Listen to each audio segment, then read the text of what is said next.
కొంచెం నేరుగా వాక్య భాగంలో పెడదాం. హెబ్రీ రాసినటువంటి పత్రిక, హెబ్రీలకు రాసినటువంటి పత్రిక 6వ అధ్యాయము 1-2 వచనాలు చదువుకుందాం. కాబట్టి నిర్జీవ క్రియలను విడిచి మారు మనసు పొందుటయు, దేవుని యందు విశ్వాసమును, బాప్తిస్మము గురించిన బోధయు, హస్త నిక్షేపణమును, మృతుల పునరుద్ధానమును, నిత్యమైన తీర్పును పునాది మరలా వేక, క్రీస్తును గురించిన మూలోపదేశం అని సంపూర్ణమగుటకు సాగిపోదము. దేవుడి చిన్న వాక్యాన్ని మన వెనుకల్లో దీవించి ఆశీర్వదించిన గాక. చిన్న మాట ప్రార్థన చేసుకుందాం. సర్వోన్నతుడా, మహోన్నతుడా, మీకు వందనాలు, స్తోత్రాలు తండ్రి. తండ్రి సహాయం చేయండి. ఇదివరకు పాటల ద్వారా మీరు మహిమ పొందారు, ప్రార్థన ద్వారా మీరు మహిమ పొందారు తండ్రి. సహాయం చేయండి. నీ దాసుని వాక్యాన్ని ఎత్తుచుండగా తండ్రి, వాక్యాన్ని అర్థమయ్యే మనసులను మన మనోనేత్రం మీరు తెరవండి. చెప్పబడిన వాక్యం మనలో హృదయంలోతుల్లో తెరవడానికి సహాయం చేయండి. నేను కాదు తండ్రి, మీరే నాతో అందరితో మాట్లాడమని సహాయం చేయని యేసు పరిశుద్ధ నామమున వినయంగా వేడుకొంచున్నాము తండ్రి. ఆమేన్. హెబ్రీ పత్రిక 6:1-2 మనం గత వారాల్లో ధ్యానించుకున్నామండి. మారు మనసు గురించి ధ్యానించాం. మారు మనసు ఎన్ని రకాలండి? మారు మనసు అనేది ఎన్ని రకాలుగా ఉంటుంది? 3 రకాలుగా ఉంటుంది మారు మనసు. ఒకటి ఏంటిది? జీవార్థమైన మారు మనసు. రెండవది రక్షణార్థమైన మారు మనసు. మూడవది అనుదిన మారు మనసు. 3 రకాలు మారు మనసు అనేది. దీనిలోని పునాది గురించి కూడా మనం చెప్పుకున్నాం. పునాది యేసుక్రీస్తు తప్ప వేరే పునాది లేదు. యేసుక్రీస్తునే మనం నమ్ముకోవాలి. యెహోవాను కాదు, యెహోవా సాక్ష్యం కాదు అండి, మేరీ మాత్రం కాదు, ఎవరిని కాదు. ఎవరిని వేడుకోవాలి, ఎవరిని పూజించాలి? మనం యేసుక్రీస్తునే పూజించాలి. అది పునాది. ఈరోజు విశ్వాసం గురించి ధ్యానిద్దాం. విశ్వాసము పునాది రాళ్ళలో రెండో రాయి పేరు ఏంటంటే విశ్వాసము. మొత్తం ఎన్ని రాళ్ళు? 6 రాళ్ళు ఉన్నాయి. 6 రాళ్ళలో రెండోది విశ్వాసము. ప్రతి ఒక్క క్రైస్తవులు కూడా ఈ 6 రాళ్లతోనే మన క్రైస్తవ భక్తి జీవితం ఆధారపడి ఉంటుంది. ప్రతి క్రైస్తవ జీవితంలో మారు మనసు ఉంటుంది. ప్రతి క్రైస్తవ జీవితంలోనూ బాప్తిస్మం ఉంటుంది. ప్రతి క్రైస్తవ జీవితంలో విశ్వాసం అతి ముఖ్యమైనది. విశ్వాసం ఉండాలి అండి. ప్రతి విశ్వాసలో తీర్పు గురించిన అవగాహన ఉండాలి. ప్రతి విశ్వాసలో మృతుల పునరుద్ధానం గురించి ఉండాలి. దీనికి వ్యతిరేకంగా ఎవరు బోధ చేసినా కానీ అవన్నీ కూడా దుర్బోధల కిందకే వస్తాయి. బైబిల్ అంతా కూడా ఈ 6 విషయాల చుట్టూ తిరుగుతూ ఉంటుంది అండి. మొత్తం ఇవన్నీ వీటిని ఏమంటారు? అపోస్తల బోధలు, ప్రవక్తలు వేసినటువంటి బోధలు అంటారు. ఈరోజు విశ్వాసం గురించి ధ్యానిద్దాం. ఈరోజు విశ్వాసం అంటే ఏమిటి? మన విశ్వాసం ఏమిటి అండి? ఎవరి కోసం మనం ఎంతవరకు బ్రతుకుతున్నాం? ప్రతి సంఘానికి విశ్వాసం గురించి చెప్పాలి. ప్రతి ఒక్క విశ్వాసి విశ్వాసం గురించి తెలుసుకోవాలి అండి. విశ్వాసం అంటే ఏమిటి? చాలా మంది అంటారు విశ్వాసం అంటే నమ్మకం అంటారు. విశ్వాసం అంటే నమ్మకం, అంటే యేసయ్య మీద నమ్మకం ఉంచడం. కానీ అది కాదు, తప్పది. విశ్వాసం అంటే డైరెక్ట్గా చూడటం. విశ్వాసం అంటే నమ్మకం కాదని బాగా గుర్తించాలి. విశ్వాసం అంటే నమ్మకం కాదు. విశ్వాసం అంటే డైరెక్ట్గా చూడాలి, యేసయ్యను చూడాలి, పరలోకాన్ని చూడాలి, తాకాలి, అండి కన్నులతో చూడాలి. ప్రతి ఒక్క విశ్వాసలో కూడా మనిషికి ఉన్నటువంటి అవయవాలు ఏ విధంగా అయితే ఉన్నాయో అంతరంగ పురుషుడు అనేవాడు ఉంటాడు ప్రతి ఒక్క విశ్వాసలోను. పురుషుల్లోను స్త్రీలో, స్త్రీ అయితే స్త్రీ పురుషుడు ఉంటాడు అండి. మన మగాళ్ళలో అయితే పురుషుడు, అంతరంగ పురుషుడు, అంతరంగ స్త్రీ అని పురుషులు ఉంటారు. మన ఆధ్యాత్మిక జీవితంలో ఈ బాడీ ఎలాగుందో సేమ్ అలాగే మన భక్తి జీవితంలో కూడా ఒక అంతరంగ పురుషుడు ఉంటాడు. అతనికి కూడా కళ్ళు ఉంటాయి, అతనికి కూడా చెవులు ఉంటాయి, అతనికి కూడా కాళ్ళు ఉంటాయి అండి. అతనికి కూడా చర్మం ఉంటుంది, అతనికి కూడా ముక్కు ఉంటుంది, అతనికి కూడా నోరు ఉంటుంది. అంతరంగ పురుషుడు. స్త్రీలకైతే అంతరంగ స్త్రీ.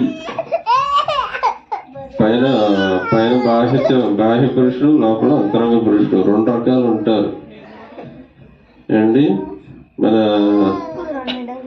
పురాణాల్లో వీటిలో చూసినట్లయితే జ్ఞానేంద్రియాలు అని ఉంటాయి, ఇంద్రియాలు.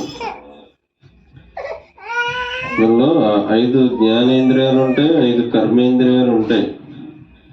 5 జ్ఞానేంద్రియాలు. ఏంటి జ్ఞానేంద్రియాలు అంటే చెవులు, చర్మం, కళ్ళు, నాలుక, ముక్కు. ఇవి జ్ఞానేంద్రియాలు. చెవులు, కళ్ళు, ముక్కు, నాలుక, చర్మం ఇవి ఏంటంటే జ్ఞానేంద్రియాలు. ఇంకోటి కర్మేంద్రియాలు. కర్మేంద్రియాలు అంటే పనులు చేసేవి. జ్ఞానేంద్రియాలు అంటేనేమో చెప్పేటివి అనమాట. మనకి సమాచారాలు తెలియజేస్తూ ఉంటాయి. కళ్ళు ఉన్నాయి, సమాచారం తెలియజేస్తుంది. చెవులు ఉన్నాయి, వినేదాన్ని సమాచారం అందిస్తుంది. అవి ఐదు రకాలైనటువంటి జ్ఞానేంద్రియాలు. అలాగే కర్మేంద్రియాలు. కర్మేంద్రియాలు అంటే పని చేసేవి. ఏంటి? మాట అండి, మాటలు చెప్తా ఉంటాయి. చేతులు, కాళ్ళు అండి, వాయువు, ఉపస్థ అంటే స్త్రీ జననేంద్రియాలు, పురుష జననేంద్రియాలు పనులు చేస్తాయి అన్నమాట. మాటలు మాట్లాడడానికి, చేతులు పనులు చేయడానికి, కాళ్ళు నడవడానికి. పాయువు అంటే మనం పొద్దున్న వేసి వెళ్తాం బాత్రూమ్, అది పాయువు అంటే. ఉపస్థ అంటే సంతానాన్ని ఉత్పత్తి చేసేది. వీటిని పంచ జ్ఞానేంద్రియాలు, పంచ కర్మేంద్రియాలు అంటారు. మొత్తం 10 ఉన్నాయి. ఒక మనిషిలో ఇన్ని ఉన్నాయన్నమాట. సేమ్ బాహ్యంగా ఎలాగైతే ఉన్నాయో అంతరంగంలో కూడా సేమ్ ఇవే ఉంటాయి. అంతరంగంలో కళ్ళు ఉంటాయి, అంతరంగ పురుషుడికి చెవులు ఉంటాయి, అంతరంగ పురుషులకి చెవులు ఉంటాయి, అంతరంగ పురుషుడు ముక్కు ఉంటుంది, అంతరంగ పురుషుడు నోరు ఉంటుంది, అంతరంగ పురుషుడి కర్మేంద్రియాలు కూడా ఉంటాయి, చేతులు ఉంటాయి, కాళ్ళు ఉంటాయి. వీటితో ఏం చేయాలి? అంతరంగ పురుషుడు విశ్వాసం అంటే ఏం చెప్పాను? నమ్మకం కాదండి, చూడాలి. విశ్వాసం అంటే ఏంటి? చూడాలి. దేన్ని చూడాలి? అదృశ్యమైన వాటిని చూడాలి.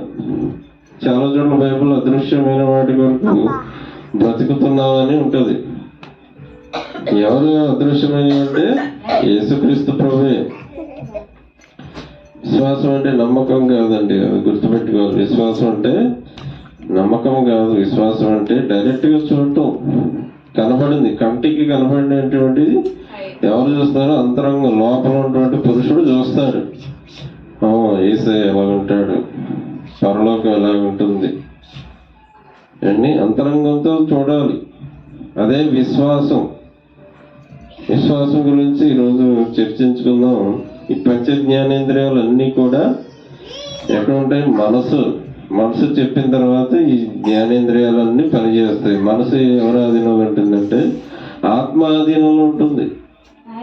ఆత్మ, మనసు, కర్మేంద్రియాలు. ఆత్మ మనసుకు సమాచారం అందిస్తుంది. మనసు ఈ జ్ఞానేంద్రియాలన్నిటికీ, కర్మేంద్రియాలన్నిటికీ సమాచారాన్ని అందిస్తూ ఉంటాయి. ఈ విధంగా మనం ఏం చేయాలి? భౌతికంగా ఏ విధంగా అయితే ఇప్పుడు నేను బైబిల్ చూస్తున్నాను, అంతరంగ పురుషుడు కూడా కనపడని వాటిని చూడాలి. పురుషుడు, అంతరంగ పురుషుడు, బాహ్య పురుషుడు, అంతరంగ పురుషుడు, ఇద్దరు వ్యక్తులు ఉంటారు ప్రతి ఒక్క విశ్వాసలో కూడా. విశ్వాసం అనే ప్రతి ఒక్క విశ్వాసంలో కూడా విశ్వాసం అనే కన్ను ఉంటుంది, విశ్వాసమైన చెవులు ఉంటాయి, విశ్వాసమైన నోరు ఉంటుంది, విశ్వాసమైన చేతులు ఉంటాయి. ప్రతి ఒక్క విశ్వాసలో ఇవన్నీ ఉంటాయండి. పునాది రాళ్ళలో విశ్వాసం రెండవది. అలాగే కృపావరాలు కూడా ఉన్నాయి. కృపావరాలు కూడా మొత్తం 9 రకాల కృపావరాలు ఉన్నాయి బైబిల్లో. మీకు తెలుసో లేదు కానీ 9 రకాల కృపావరాలు ఉన్నాయి. కృపావరాల్లో కూడా విశ్వాసం అదొకటి. ఒకటేంటి? బుద్ధివాక్యము. కృపావరాలు 9 ఏంటంటే బుద్ధివాక్యము, జ్ఞానవాక్యము, విశ్వాసము, స్వస్థపరచుట, అద్భుత కార్యం చేయ శక్తి, ప్రవచన వరం, ఏంటి? ఆత్మల వివేచన, భాషల వరం, భాషలకు అర్థం చెప్పడం. మొత్తం 9 రకాలు. 9 రకాలైనటువంటి కృపావరాలు ఉంటాయి. కృపావరాల్లో కూడా విశ్వాసం అనేది ఒకటి. విశ్వాసం లేకపోతే మనం భక్తి చేయలేమండి. చాలా మంది భక్తి ఎందుకు చేయట్లేదంటే విశ్వాసం లేదు వాళ్ళలో.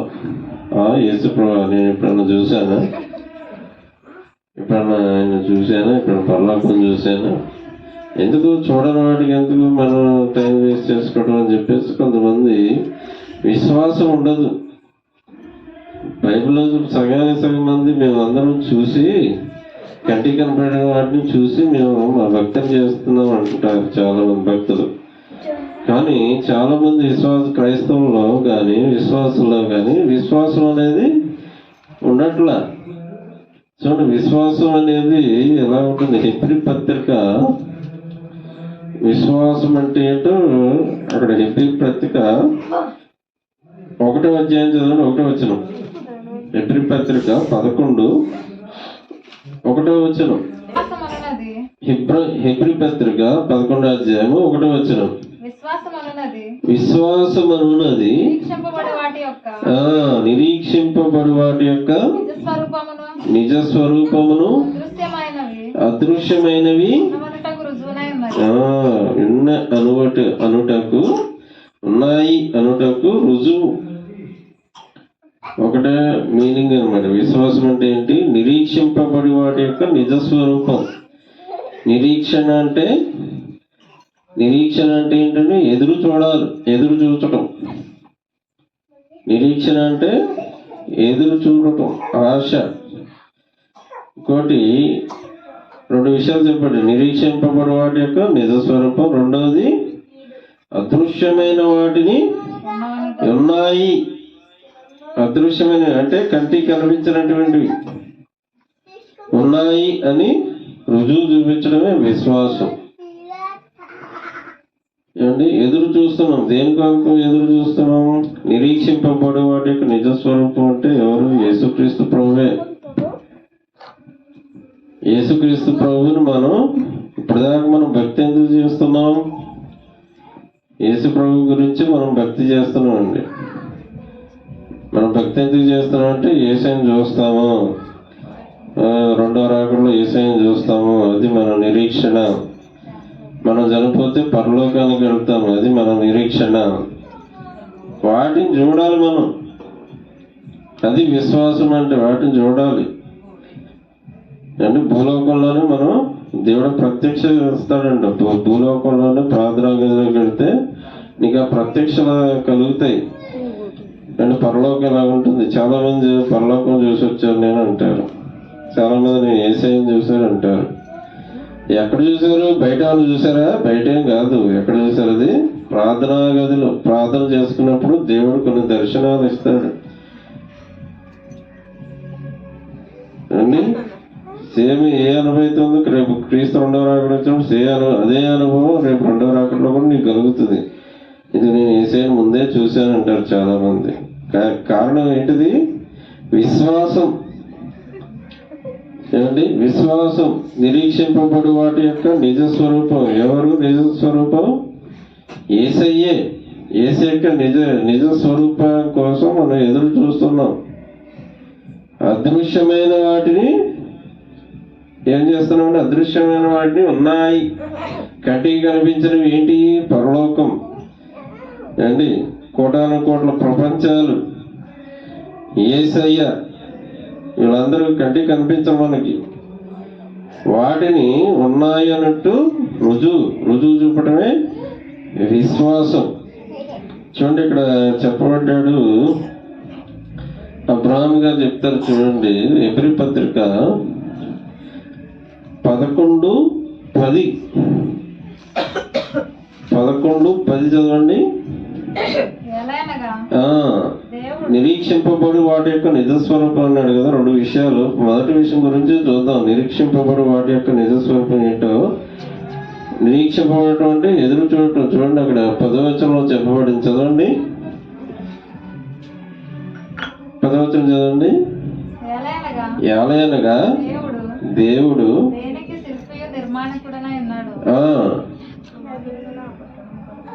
అన్నాడు, పునాదులు గల పట్టణము కొరకు అబ్రహాము ఎదురు చూచుచుండెను. అది నిరీక్షణ అంటే. అది ఎదురు చూస్తున్నాడు. దేని కొరకు ఎదురు చూస్తున్నాడు? పునాదులు గల పట్టణము కొరకు. అంటే పునాదులు గల పట్టణం అంటే పరలోకం. పరలోకానికి ఏమున్నాయి? పునాదులు ఉన్నాయి. మరి ఎవరు చెప్పారు ఆయనకి పరలోకానికి పునాదులు ఉన్నాయని? నీకెవరు చెప్పారు? అంటే పరలోకానికి పునాదులు ఉన్నాయంట. అది చెప్తున్నాడంట అబ్రహాం గారు. మరి ఎవరు చెప్పారు ఆయనకి పరలోకానికి పునాదులు ఉన్నాయని? ఆయన ఏమి వెళ్ళి చూడలేదు కదా పరలోకానికి వెళ్ళి. ఎవరు చెప్పారు? ఈరోజు మనకు బైబిల్ ఉంది. మరి అబ్రహాం కాలంలో బైబిల్ లేదు, పాస్టర్ లేరు, ఎవరు లేరు. సొంత భక్తి చేసేవారు ఎవరైనా. ఈరోజు మనకు బైబిల్ ఉంది, ఆ రోజు బైబిల్ లేదు. మరి పునాదులు కలిగిన పట్టణం అంటున్నాడు. ఆయనకి ఎలా తెలిసింది పునాదులు ఉన్నాయని పరలోకానికి? అంటే కేవలం విశ్వాసం ద్వారా ఏం చేశాడు ఆయన? పరలోకాన్ని చూశాడు. పరలోకం ఎలా ఉంది? పునాదులు ఉన్నాయంట. పునాదులు గల పట్టణం. మరొకసారి చదవండి, హెబ్రీ పత్రిక 11:10 ఒకసారి చదవండి.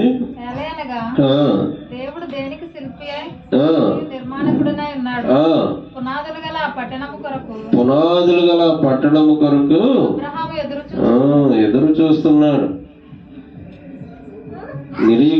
నిరీక్షణ అంటే ఎదురు చూడటం. దేని కొరకు ఎదురు చూస్తున్నాడు ఆయన? పునాదులు గల పట్టణం కొరకు, పరలోకం కొరకు ఆయన ఎదురు చూస్తున్నాడు. ఎవరు చెప్పారంటే అది ఎవరు చెప్పలే. ఆయన విశ్వాసం ద్వారా పరలోకాన్ని చూసొచ్చాడు అనమాట. పునాదులు ఉన్నాయంట. అలాగే 13వ వచనం కూడా చదవండి. కొంతమంది భక్తులు ఉన్నారంట, పరదేశులు, యాత్రికులు ఉన్నారంట. చూడండి, 13వ వచనం చదవండి.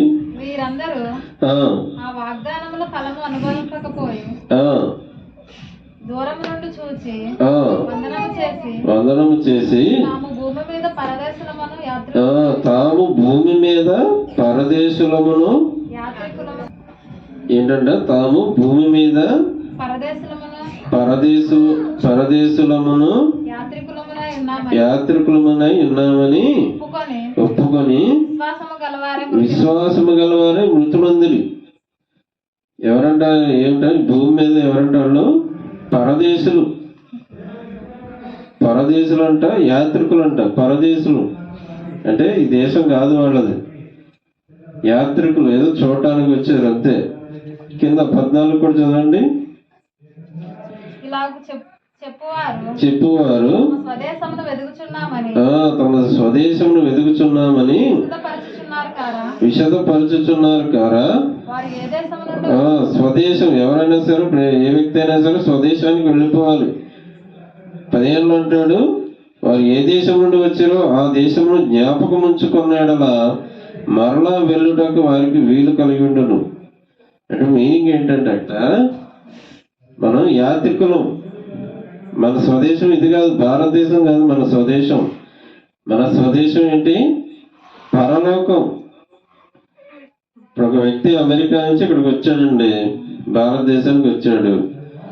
4 రోజులు ఉంటాడు, లేదా సంవత్సరం, 3 సంవత్సరాలు, 10 సంవత్సరాలు ఉంటాడు. మళ్ళీ చివరికి అమెరికా వెళ్ళిపోవాలి, స్వదేశానికి వెళ్ళిపోతాడు.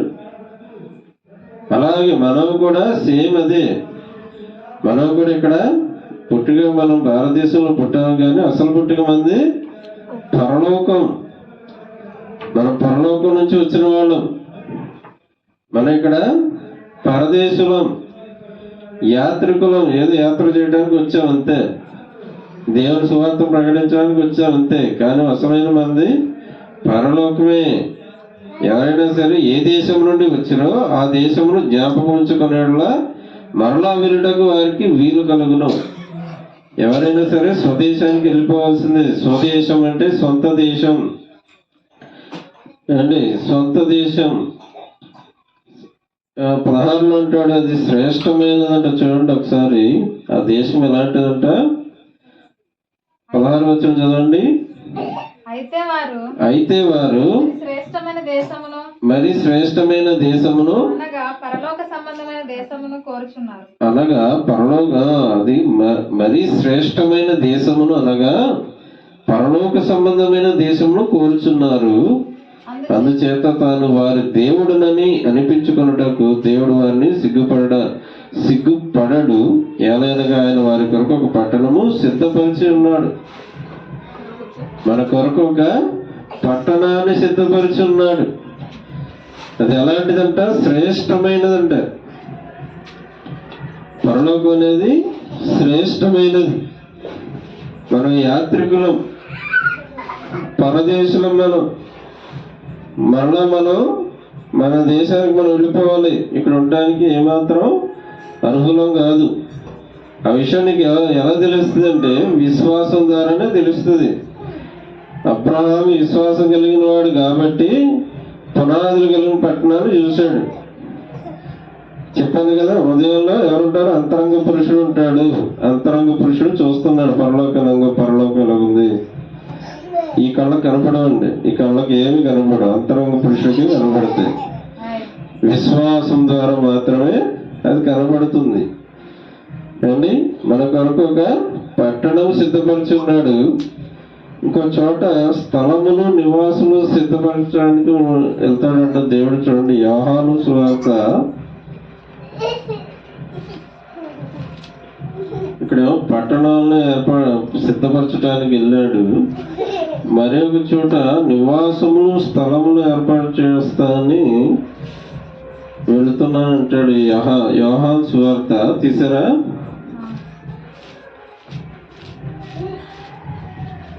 పట్టణం, పునాదులు గల పట్టణం.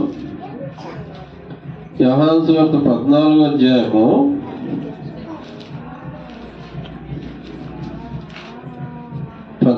అధ్యాయము 2-3 చదవండి.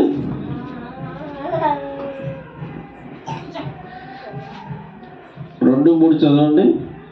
నా తండ్రి ఇంట అనేక నివాసములు కలవు, లేని ఎడల మీతో చెప్పుదును, మీకు స్థలము సిద్ధపరచ వెళ్ళుచున్నాను. చాలండి. నివాసములు అంటే ఇండ్లు, స్థలాలు సిద్ధపరచడానికి వెళ్ళాడంటే యేసుక్రీస్తు ప్రభువు వారు. మన కొరకు పట్టణం, స్థలాలు, ఇళ్ళు అన్ని కలిస్తే ఒక పెద్ద పట్టణం. పట్టణం అంటే పెద్దది. పట్టణం అంటే ఏంటండి? పెద్దది. ఇప్పుడు హైదరాబాద్ ఉంది, హైదరాబాద్ అంటే సిటీ. పట్టణం పెద్దది ఏండి. అలాగే పరలోకం కూడా ఒక పెద్ద పట్టణం అన్నమాట.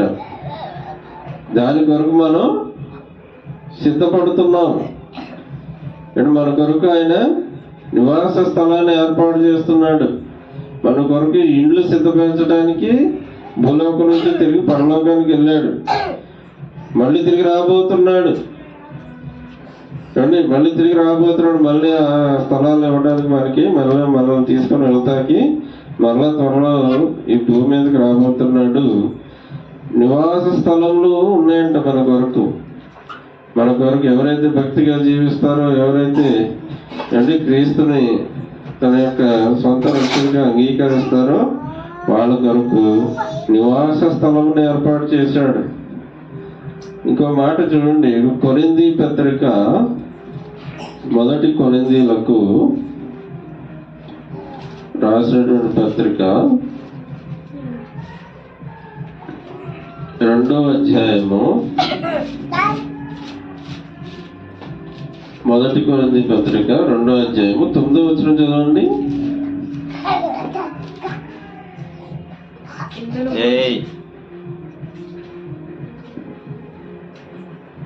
2:9 ఇందును గూర్చి దేవుడు తన్ను ప్రేమించు వారి కొరకు ఏమి సిద్ధపరచనో, తను ప్రేమించే వారికి ఏమి సిద్ధపరిచాడో అవి కంటికి కనబడవంట, చెవికి వినబడవంట, మనుష్య హృదయానికి అర్థం కావండి. గోచరం అంటే అర్థం కాదు అని వ్రాయబడి ఉన్నది. మనకైతే ఎవరైతే రక్షణ పొందుకున్నారో, ఎవరైతే భక్తిలో కొనసాగుతున్నారో వాళ్ళకి, మనకైతే దేవుడు వాటిని ఎలా బయలుపరచాడంట? తన ఆత్మ వలన బయలుపరిచి ఉన్నాడు. ఆ ఆత్మ అన్నిటినీ దేవుని మర్మము కూడా బాగా వివరంగా చెప్పుద్ది అనమాట. మనకి ఆత్మ కంటికి ఏమన్నాడు పైన? కంటికి కనపడలేదు, కంటికి కనిపించవు, చెవికి వినపడవు, హృదయానికి అర్థం కాదు. అలాంటి వాటిని దేవుడు ఎలా ఇచ్చాడంటే మనకి ఆత్మ ద్వారా. ఆత్మ అంటే ఏంటి? పరిశుద్ధాత్మ. పరిశుద్ధాత్మను పొందుకున్నామా మనం? బాప్తిసం పొందుకున్న తర్వాత ప్రతి ఒక్కరూ పరిశుద్ధాత్మను పొందుకోవాలి. పరిశుద్ధాత్మను పొందుకుంటే నీకు కూడా పరలోకం కనబడుతుంది, పరలోకం కనబడుతుంది, యేసయ్య కనబడుతుంది. అన్నీ కూడా బయలుపరచడం అంటే ప్రత్యక్షపరచడం. కళ్ళ ముందు చూపిస్తాడు దేవుడు. కంటికి కనిపించనివి, చెవికి వినబడనివి, మన హృదయానికి అర్థం కాని అన్నీ కూడా పరిశుద్ధాత్ముడు మనకి తేటగా అర్థమయ్యేలాగా చూపిస్తాడు. ఇంకో చోట కీర్తనలు చూడండి, కీర్తనలు 31. మన పరిశుద్ధాత్మే మనకి అన్ని చెప్తాండి. మానవ రీత్యా ఎవరికి కూడా పరలోకం కనపడదు, యేసయ్య కనపడడు. కేవలం పరిశుద్ధాత్మ ద్వారానే అది జరుగుతుంది. చూడండి, కీర్తనలు 31:19 చదవండి. ఆయన మన కొరకు ఎంతో మేలును దాచి ఉంచాడంట. అవి కూడా విశ్వాసంతో మనం చూడాలి. 19, నీ యందు భయభక్తులు గల వారి నిమిత్తము నీవు దాచి ఉంచిన మేలు ఎంతో గొప్పది. నరుల ఎదుట, ప్రజలందరి ఎదుట నిన్ను ఆశ్రయించిన వారి నిమిత్తము మేలు ఎంతో గొప్పది. మేలు పరలోకం. నీ కొరకు దేవుడు మేలును ఏర్పాటు చేశాడు. నీ కొరకు దేవుడు పరలోకాన్ని ఏర్పాటు చేశాడు. వాటిని మనం విశ్వాసంతో ఈ భూలోకంలోనే చూడాలి. అది నీకు బయలుపరచాలంటే నువ్వు పరిశుద్ధాత్మను పొందుకోవాలి. బాప్తిజం పొందుకున్నంత మాత్రం సరిపోదండి. బాప్తిజం పొందుకున్న తర్వాత మళ్ళీ ఆత్మను పొందుకోవాలి. ఎవడు నేను ఆత్మను పొందుకున్నానని అంటారు. అదే పరిశుద్ధాత్మ. పరిశుద్ధాత్మ దేవుడు అన్ని నీకు చెప్తా ఉంటాడు. పరలోకంలో ఎలా ఉంటుంది, ఎలా ఉంటుంది, యేసయ్య ఎలా ఉంటాడు, ఎంత సుందరుడు, ఎంత ఇలాగా నీకు అన్ని తెలియజేస్తూ ఉంటాడు పరిశుద్ధాత్ముడు. ఇంకో చోట మన కొరకు మేలు దాచి ఉంచాడంట. వాటిని కూడా మనం విశ్వాసంతో చూడాలి. అలాగే యెషయా గ్రంథము 58 యెషయా గ్రంథము 53వ అధ్యాయము 1వ వచనం చదవండి. 53:1. ఇది అంతా దేని గురించి? నిరీక్షింపబడి వాటి వరకు చెప్తున్నారు అనమాట. నిజ స్వరూపం ఏంటో తెలియజేస్తున్నాడు ఇక్కడ. మేము తెలియజేసిన సమాచారము ఎవడు నమ్మెను? యెహోవా బాహు ఎవనికి బయలుపరచబడెను. ఇక కింద వస్తే అదంతా దేవుని యొక్క శిలువజ్ఞం గురించి ఉంటుంది. యెహోవా బాహు అంటే యేసుక్రీస్తు ప్రభువు వారే. యేసుక్రీస్తు ప్రభువే యెహోవా బాహు. ఆయనకున్నటువంటి అనేక నామాల్లో, అనేక బిరుదుల్లో యెహోవా బాహు అనేది ఒకటి. ఏమండి, యెహోవా బాహు ఎవరికి బయలుపరచబడిను, ఎవరికి ప్రత్యక్షపరచను, ఎవరికి కన్ను? యేసుక్రీస్తు అంటే ఎవరికైనా బయలుపరచబడిందా? ఏమండి, యేసుక్రీస్తు ఎవరికైనా బయలుపరచబడ్డా? యేసుక్రీస్తు కన్నుల ఎదుట ప్రదర్శించబడ్డా? అది అన్ని ఎలా జరుగుతాయి? విశ్వాసం ద్వారానే జరుగుతాయండి. నీ సామాన్యమైన ఈ భౌతిక శరీరంతో నువ్వు దేవుడిని చూడలేవు. దేవుడిని నేను చూశాను, నేను కళ్ళ ఎదుట ఇలా చూశాను అంటారు. అది తప్పండి. అవన్నీ రాంగ్ అనమాట. అవన్నీ దేవుడు ఎవరికి కనిపించు. విశ్వాసంతోనే దేవుడు కనపడతాడు. ఏంటి? విశ్వాసంతో యేసయ్యను చూడాలి. ఈ కళ్ళతో యేసయ్యను చూడాలి. అంతరంగ చేతులతో యేసయ్యను తాకాలి. అంతరంగ కాళ్ళతో దేవుని యొక్క వాగ్దానాల్లో తిరగాలి. పరలోకాన్ని చూడాలి. చెవుల ద్వారా దేవుడు చెప్పే మాటలు వినాలి. ముక్కు ద్వారా అక్కడ పరలోకం ఉన్నటువంటి ఆ సౌందర్యాన్ని, సువాసన మనం గ్రహణించాలి. ఇదంతా ఎవరి ద్వారా జరుగుతుందంటే కేవలం విశ్వాసం ద్వారా మాత్రమే జరుగుతుంది. మత్తయి సువార్త 16వ అధ్యాయము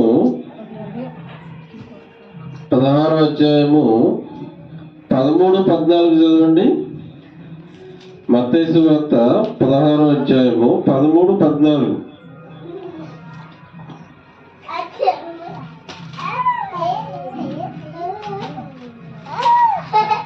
13 నుంచి చదవండి.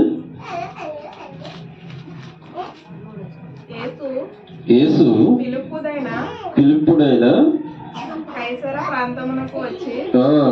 ప్రాంతములకు వచ్చి మనుష్య కుమారుడు ఎవడని, మనుష్య కుమారుడు అంటే యేసుక్రీస్తు ఎవరని జనులు చెప్పుకొనుచున్నారు తన శిష్యులను అడిగాడంటే. యేసుక్రీస్తు ప్రభు అక్కడ ఉన్న ప్రజలతో శిష్యులతో అంటున్నాడు, ఈ ప్రజలందరూ నన్ను గురించి ఏమనుకుంటున్నారయ్యా పేతురు గారు అని అడిగాడు. ఏ సమాధానం చెప్తాం? 14 చూడండి. వారు కొందరు బాప్తిసం ఇచ్చి యోహాను అంటున్నారు, కొందరేమో ఏలియా అంటున్నారు, కొందరేమో ఇర్మియా అంటున్నారు, లేక అనేక ప్రవక్తల్లో ఒకడని చెప్పుకొనిచున్నారంట. యేసుక్రీస్తు గురించి ఇంకా ప్రత్యక్షపరచబడలా. ఈయన దేవుడు, ఈయన యేసుక్రీస్తు ప్రభువు, తండ్రి అయిన దేవుని కుమారుడు అని ఇంకా ప్రజలకి అర్థం కాలేదండి. ఇంకా ప్రత్యక్షత పరచబడలా. కింద అడుగుతాడు, మీరేమనుకుంటున్నారో అని అడుగుతాడు శిష్యులు. చూడండి 16వ వచనంలో 15 చదవండి. అందుకైన మీరైతే ఏమైనా శిష్యులు గారు పేతురుని అడుగుతున్నాడు అంటే నువ్వేమనుకుంటున్నా, మీరేమనుకుంటున్నారు నా గురించి అని అడుగుతాడు. ఏమన్నాడు? అందుకు సీమోను పేతురు, నీవు సజీవుడగు దేవుని కుమారుడని, క్రీస్తు అని చెప్పాను. అది ఎలా తెలిసింది ఆయనకి? 17వ వచనం చదవండి. అందుకు యేసు నీవు ధన్యుడవు, పరలోకమందున్న నా తండ్రి ఈ సంగతి నీకు. ఏ సంగతి? నీవు సజీవుడు అయిన దేవుని కుమారుడు అని, క్రీస్తు అని. కింద క్రీస్తు అంటే అభిషిక్తుడు అని ఉంటుంది. ఏమండి, అది బయలుపరచాలంటే యేసుక్రీస్తు దేవుడు అని నీకు బయలుపరిచేది ఎవరు? తండ్రి అయిన దేవుడే బయలుపరుస్తాడు. ఏమండి, అది తెలుసుకోవాలంటే చాలా కష్టమైన పని అనమాట. కేవలం అది విశ్వాసం ద్వారా పేతురు గారికి అంత విశ్వాసం ఉన్నది కాబట్టి తండ్రి అయిన దేవుడు బయలుపరిచాడు. ఏమన్నాడు? 17 వచ్చిన మళ్ళొకసారి చదవండి. సీమోను బర్తేమో నీవు ధన్యుడవు, పరలోకమందున నా తండ్రి ఈ సంగతి నీకు బయలుపరచనే కానీ నరులు బయలుపరచలేదు నీకు. ఎవరు బయలుపరిచారు నీకు? తండ్రి అయిన దేవుడు బయలుపరిచాడు. ఈనాడు మనకు కూడా యేసుక్రీస్తు గురించి ప్రత్యక్షత కలగాలండి. యేసుక్రీస్తు గురించి ప్రత్యక్ష కలిగితే నీ లైఫ్ లాంగ్ అంతా కూడా యేసయ్యను వెంబడిస్తూనే ఉంటారు. నీ లైఫ్ అంతా కూడా యేసయ్యను అలా వెంబడిస్తూనే ఉంటావు. నీకు ప్రత్యక్షత కలగాలి. దేవుడు నా కొరకు ఈ లోకానికి వచ్చాడు, ఆయన దేవుడు అనే ప్రత్యక్షత నీకు తెలియజేసేది ఎవరంటే పరలోకమందున్న తండ్రి. తండ్రి అంటే మనలో ఉండేది ఎవరు? పరిశుద్ధాత్మ. పరిశుద్ధాత్ముడే మనకు తెలియజెప్పాలి. ఏమండి, ఇదే నిరీక్షణ. ఎదురు చూసేటువంటి నిరీక్షణ ఎవరు? యేసుక్రీస్తు ప్రభు. ఎదురు చూసేటువంటి నిజస్వరూపం ఎవరు అంటే యేసుక్రీస్తు ప్రభువే. అంటే నిరీక్షింపబడు వాటి యొక్క నిజస్వరూపం. నిజస్వరూపం అంటే ఎవరు? స్వరూపుడు. నిజస్వరూపుడు ఉన్నటువంటి స్వరూపం ఎవరు? యేసుక్రీస్తు ప్రభు. ఆయన కొరకు మనం ఎదురు చూస్తున్నాం. అది ఎలా బయలుపడుతుందంటే కేవలం పరిశుద్ధాత్మ ద్వారా మాత్రమే బయలుపడుతుంది. ఇంకా వేరే నరుల ద్వారా కానీ ఎవరి ద్వారా కూడా నీకు ఆ విషయం బయలుపరచబడదు, ప్రత్యక్షపరచబడదు. విశ్వాసం అనే కళ్ళ ద్వారా మాత్రమే నీకు ఆ విషయం అనేది అర్థమవుతుంది. అలాగే హెబ్రీ పత్రిక చూడండి, మళ్ళొకసారి మూలవాక్యం. హెబ్రీ పత్రిక 11:1 చదవండి. హెబ్రీ పత్రిక 11:1 విశ్వాసం అన్నది నిరీక్షింపబడు వాటి యొక్క నిజస్వరూపం గురించి ఇప్పుడు బాగా నేర్చుకున్నా. రెండోది ఏంటిదంటే అదృశ్యమైనవి ఉన్నవనుటకు రుజువునై ఉన్నది. అదృశ్యమైనవి ఎలా చూడాలి? చాలా మంది భక్తులు కనబడని చూశారంట విశ్వాసంతో. 2వ రాజుల గ్రంథం తీయండి.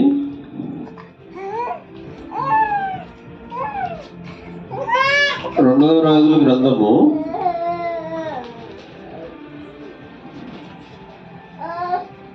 6వ అధ్యాయము.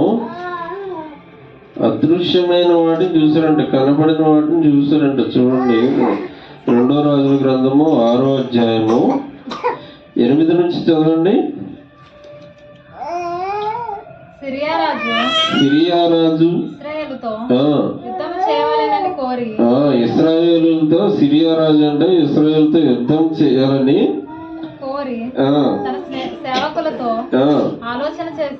ఆలోచన చేస్తున్నాడు. పలానా స్థలమందు మన దండుపేట ఉంచమని చెప్పాను. అయితే దేవజనుడు ఇశ్రాయేలు రాజునకు వర్తమానం పంపి పలాని స్థలమునకు పోవద్దు, అచ్చటికి సిరియనులు వచ్చి దిగి ఉన్నారని తెలియజేశాను గనుక ఇశ్రాయేలు రాజు దేవజనుడు తనకు తెలిపి హెచ్చరిక చేసిన స్థలమునకు పంపి సంగతి తెలుసుకొని తన వారిని రక్షించుకొని ఇలాగూ మాటి మాటికి జరుగుచూ వచ్చినందున సిరియా రాజు కల్లోలపడి తన సేవకులను పిలిచి మనలో ఇశ్రాయేలు రాజు పక్షము వహించిన వారెవరని. అంటే ఇక్కడ విషయం ఏంటంటే చూడండి, అక్కడ 2 రాజులు కనబడుతున్నారు. సిరియా రాజు, ఇశ్రాయేల్ రాజు. సిరియా రాజు అంటే అన్య జాతికి సంబంధించినటువంటి రాజు. యేసుక్రీస్తు అంటే తెలియదు వాళ్ళకి. సిరియా రాజు, ఈ సిరియా రాజు దేవుడు నమ్ముకున్న బిడ్డల మీదకి యుద్ధానికి వస్తున్నాడు. ఇశ్రాయేల్ మీదకి. ఇశ్రాయేలు అంటే ఎవరు? దేవుని బిడ్డలు. ఇశ్రాయేల్ రాజు మీదకి యుద్ధానికి వస్తున్నాడంటే, అయితే యుద్ధానికి చేయడానికి వచ్చినప్పుడు పలానా రహస్య ప్లేసులు అనమాట. రాజుగారు ఎక్కడికి వెళ్తారు, ఇశ్రాయేల్ రాజు గారు ఎక్కడికి వెళ్తారు, ఏ చోటకి వెళ్తారు, ఇవన్నీ తెలుసుకొని ముందే ఏం చేస్తారు, ఒక చోట సీక్రెట్గా దాక్కొని ఇవి రాజులు లేపేద్దాం అన్నట్టుగా చూస్తారు. కానీ సిరియా రాజు ఎక్కడైతే ఆ మాట వేస్తున్నాడో అక్కడ ఆ రాజుగారు కనిపించట్లేదంటే ఆ మార్గం కూడా ఇంకో ప్లేస్లో ఉన్నాడు. ఆ ప్లేస్లో కాకుండా వేరే ప్లేస్లోకి వెళ్ళిపోతున్నాడు. ఇలాగా చాలాసార్లు జరిగిందంట. చూడండి, 10 లాస్ట్ 11 స్టార్టింగ్ చదవండి. 10 లాస్ట్. ఇశ్రాయేలు రాజు దైవజనుడు తనకు తెలిపి హెచ్చరిక చేసిన స్థలంలోకి పంపి సంగతి తెలుసుకొని తన వారిని రక్షించుకొనెను. ఇలా మాటి మాటికి జరుగుతూ వచ్చినందున సిరియా రాజు కల్లోల పడ్డాడంట. నేను ఫలానా ఇంటి వెనకాల దాచిపెట్టాం కదా, మన వాళ్ళని ఉంచాను, రాజుగారు ఏంటి రాలేదు, అసలు మన సమాచారం ఎలా తెలుస్తుంది అని సిరియా రాజు అసలు తల కొట్టేసుకున్నాడంట.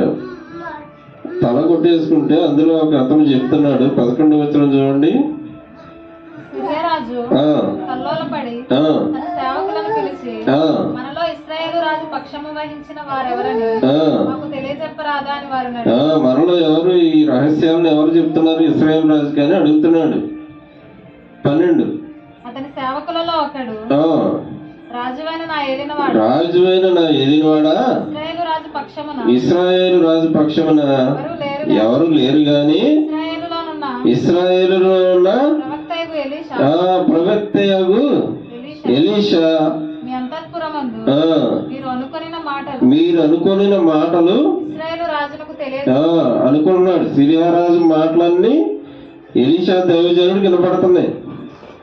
వాళ్ళు ఎక్కడో ఉన్నారు వాళ్ళ ప్లేస్ వాళ్ళు కూర్చొని మాట్లాడుకుంటే ఇవన్నీ వినపడిపోతున్నాయండి ఎలీషాకి.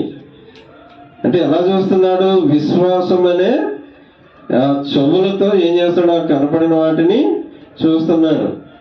చూడటం వల్ల ఇశ్రాయేల్ రాజు ఎవరు బ్రతికిపోయాడు. 12లో ఇశ్రాయేల్లో ఉన్న ప్రవక్త ఎలీషా మీ అంతఃపురమందు మీరు అనుకున్న మాటలు ఇశ్రాయేల్ రాజును తెలియజేయనను అండి. వెంటనే సిరియా రాజు సిరియా రాజు ఏం చేస్తున్నాడు, ఇశ్రాయేల్ చంపాలని చూస్తున్నాడు. ఇశ్రాయేల్ రాజుని చంపాలని చూస్తున్నాడు. ఇశ్రాయేల్ రాజుని చంపడానికి కొన్ని ప్లేసుల్లో దాచిపెడతారు. కొన్ని ప్లేసుల్లో వీళ్ళందరూ దాని ఏమంటారు, మాట వేయటం అంటారు. అంటే రాజుని చంపడానికి సీక్రెట్గా మనుషులను ఉంచడం. అక్కడ ఈయన ఎక్కడైతే పెడుతున్నాడో అక్కడికి రావట్లే రాజుగారు. అలాగే చాలాసార్లు జరిగిందంట. డౌట్ వచ్చి ఏం చేశాడు సిరియా రాజు, ఎవరు మన సమాచారాన్ని ఎవరో తీసుకెళ్లి ఇశ్రాయేల్ రాజుకి చెప్తున్నారు. ఎవరని చెప్తే ఆ సేవకుల్లో ఒకటి అన్నాడంట. ఏమన్నాడు, ఇంకా పలానా దైవజనుడు ఎలీషా అనే దైవజనుడు మీ సమాచారం అంతా ఇశ్రాయేల్ రాజుకి చెప్పేస్తున్నాడంట అని చెప్పేటప్పటికీ రాజుకి కోపం వచ్చింది. ఎలా తెలుసుకున్నాడు, ఆయన ప్రార్థన ద్వారా తెలుసుకుంటున్నాడు. అదృశ్యమైన మాటల్ని ప్రార్థన ద్వారా ఎలీషా ప్రవక్త కదా, ప్రవక్తకి అన్నీ తెలిసిపోతాయి. మాట్లాడుకునే ప్రతి మాట ప్రవక్తకి తెలుస్తున్నాయి అని ఏం చేస్తున్నాడు, సిరియా రాజు మాటలన్నీ కూడా ప్రవక్త అంటున్నాడు. ఎలీషా ఏంటో రాజుగారికి చెప్పడం, వెంటనే ఆ ప్లేస్ నుంచి ప్రాణాలు రక్షించుకోవడం. అలాగనమాట ఎలీషా ఉండబట్టే ఆ ఇశ్రాయేలు రాజు బ్రతికిపోతున్నాడు. అలాగే 13 నుంచి చదవండి. అందుకు రాజు, మేము మనుషులను పంపి అతని తెప్పించినట్లు నీవు వెళ్ళి అతడు చోటు చూసి రమ్మని సెలవీయగా అతడు దోతానులో ఉన్నాడని వర్తమానము వచ్చెను. కాబట్టి రాజు అతడికి గుర్రములను రథములను గొప్ప సైన్యమును పంపెను. వారు అర్ధరాత్రి వేళ వచ్చి దిశలను పట్టణమును చుట్టుకొనగా దేవజనుడైన అతని పనివాడు పెందలకడ లేచి బయటకు వచ్చినప్పుడు గుర్రములను రథములను గల సైన్యము పట్టణమును చుట్టుకొని ఉండట కనపడే. అంతటా అతని పనివాడు, చూడండి, దైవజనుడైనా రాత్రి వేళ ఎప్పుడైతే ఈ ఎలీషా గురించి తెలిసిపోయిందో, ఎలీషా నీ గురించి ఇంకా సమాచారం అంతా తెలియజేసేది ఈ ఎలీషా కాబట్టి ఎలీషాని చుట్టుముట్టండి సిరియా రాజు ఆదేశించాడు. వెంటనే ఏం చేశాడు, 14లో కాబట్టి రాజు అచ్చటికి గుర్రములను రథములను గొప్ప సైన్యమును పంపాను. ఆయన పట్టణం చూడండి 15 అంటాడు, దైవజనుడైన అతని పనివాడు పెద్దలగాడే లేచి బయటకు వచ్చినప్పుడు గుర్రములను రథములను గల సైన్యము పట్టణమును చుట్టుకొని కనబడేను. 15లో ఏమంటున్నాడు? సిరియా రాజు ఎప్పుడైతే ఎలీషాకి సమాచారం అంతా అందుతుందో, సిరియా రాజు ఏం చేశాడు? ఎలీషాని చంపడానికి మొత్తం సైన్యాన్ని అంతా వేసుకుని వచ్చాడు అనమాట. సైన్యాన్ని, అక్కడ ఉన్నటువంటి గుర్రాలు, రథాలని అన్ని తీసుకుని ఆ పట్టణం చుట్టూ పెట్టేసాడు రథం. అది ఎలా కనపడిందో పనివాడు చూశాడంటే, ఎలీషా పనివాడు. ఆయన ఇల్లు అక్కడ పైన ఉంది కాబట్టి కింద ఉన్న విషయం చుట్టూ కూడుకున్నారనే విషయం ఎలా అర్థమవుతుందంటే, ఆయన కట్టుకున్న ఇల్లు పట్టణం పైన ఉంది. పట్టణం పైన ఉండటం వల్ల పట్టణం, మన పట్టణం చుట్టూ ఈ సిరియా రాజు ఆక్రమించాడని 15లో చెప్తాడు చూడండి. దైవజనుడైన అతని పనివాడు పెందలగాడ లేచి పనివాడికి పని చేయాలి కాబట్టి పెందలగాడ లేచి బయటకు వచ్చినప్పుడు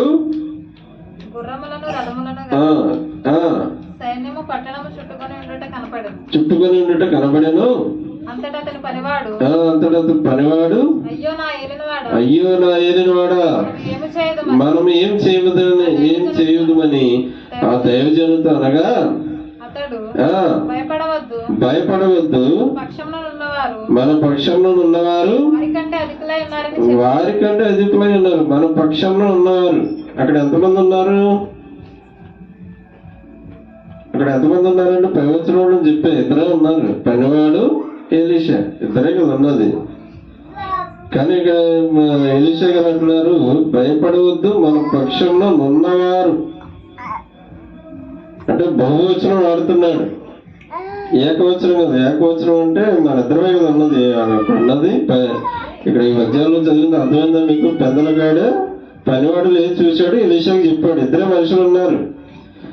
కానీ ఇక్కడ మన పక్షంలో అంటే మన వెనకాల చాలా మంది ఉన్నారని చెప్తున్నాడు. మన పక్షంలో ఉన్నవారు వారికంటే అధికులై ఉన్నారని చెప్పి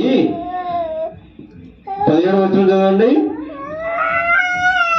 యెహోవా వీడు చూచున్నట్లు దయచేసి వీని కళ్ళను తెరవమని ఎలీషా ప్రార్థన చేయగా, యెహోవా ఆ పనివాని కళ్ళను తెరవజేసాను గనుక వాడు ఎలీషా చుట్టూను పర్వతము, అగ్ని, గుర్రముల చేత, రథముల చేత నిండి ఉండట చూచెను. ఎలీషా మట్టికి విశ్వాసం అనే కన్నులతో చూస్తున్నాడు. సిరియా రాజు రథాలను తీసుకొచ్చాడు యుద్ధం చేయడానికి, ఎలీషాని చంపడానికి రథాలని, సైన్యాన్ని తీసుకొచ్చి ఎలీషా ఇంటి దగ్గర పెట్టాడు. ఎలీషా ఇంటి దగ్గర పట్టణం అంతా చుట్టుముట్టేశారు. కానీ ఎలీషా మాత్రం, మన ఇద్దరం కాదే, నాతో నువ్వే భయపడవలసిన లేదు, నాతో నేనక దేవుని సైన్యం ఉందని చెప్తున్నాడు అనమాట. 17వ వచనంలో యెహోవా పనివాని కళ్ళను, అది ఆయనకేమో అర్థం కావట్లేదు పనివాడికి. ఏంటి నేను ఉన్నాడు, మనం ఇద్దరమే కదా ఉన్నది, మన దగ్గర సైన్యం లేదు, ఏం లేదు, ఈయన ఏం మాట్లాడుతాడో అర్థం కాక 17వ వచనంలో అంటాడు, ఎలీషా పనివాడి గురించి ప్రార్థన చేస్తాడు. ఏమని? వీడు చూచున్నట్లు. అంటే ఆయనకి విశ్వాసం లేదు కాబట్టే ఆయన కొరకు ప్రార్థన చేస్తున్నాడంట. వీడు చూచున్నట్లు దయచేసి వీని కళ్ళను తెరవమని ఎలీషా ప్రార్థన చేయగా, అప్పుడు చూశాడంటే యెహోవా పనివాని కళ్ళను తెరవజేసాను కనుక వాడు ఎలీషా చుట్టూను పర్వతము, అగ్ని, గుర్రముల చేత, రథముల చేత నిండి ఉండటం చూచాను. ప్రార్థన, విశ్వాసం పనివాడికి విశ్వాసం లేదు ఏమండి. అందు గురించే చూడలేకపోయాడు. ఎలీషా ఎప్పుడైతే ప్రార్థన చేశాడో ఆ రథాలు, వాళ్ళ వెనకాల రథాలు ఉన్నాయండి, దేవుని యొక్క రథాలు, గుర్రాలు, అగ్నితో కూడుకున్నటువంటి రథాలు వాళ్ళ చుట్టూ ఉన్నాయంట. అది ఎలా చూశాడు ఆయన? విశ్వాసం, అదృశ్యమైన వాటిని చూశాడు ఆయన ఎలీషా గారు. అంటే వాళ్ళ చుట్టూ వాళ్ళకి అనిపించేది ఓన్లీ వాళ్ళ రథాలే, కానీ ఆయన వెనకాలన్న రథాలు కూడా చూస్తున్నాడు. యాక్చువల్గా లేవు అక్కడే, కానీ ఆయన చూస్తున్నాడు. ఏంటిది? రథాలు, దేవుని యొక్క రథం, దేవుని యొక్క గుర్రాలు, దేవుని యొక్క అగ్ని, వాళ్ళని చుట్టుముట్టినాయి అంట. తర్వాత చదువుకుంటే అంతా చనిపోయారు అని ఉంటుంది, సిరియా పారిపోయారు ఉంటుంది. అంటే విశ్వాసం అనే కన్నులతో ఆయన చూస్తున్నాడు, కానీ పనివాడికి మాత్రం విశ్వాసం అనే కన్నులు లేక ఆ చూడలేకపోతున్నాడు, దేవుని కార్యాలని చూడలేకపోతున్నాడు ఏంటి. నేను కూడా ఇప్పుడు మధ్యన డ్యూటీలు చేసి వచ్చేటప్పుడు 12 గంట అయిపోయేది అంటే 1 గంటగా టైంలో ఒకసారి 1 గంట అయిపోయేది అనమాట.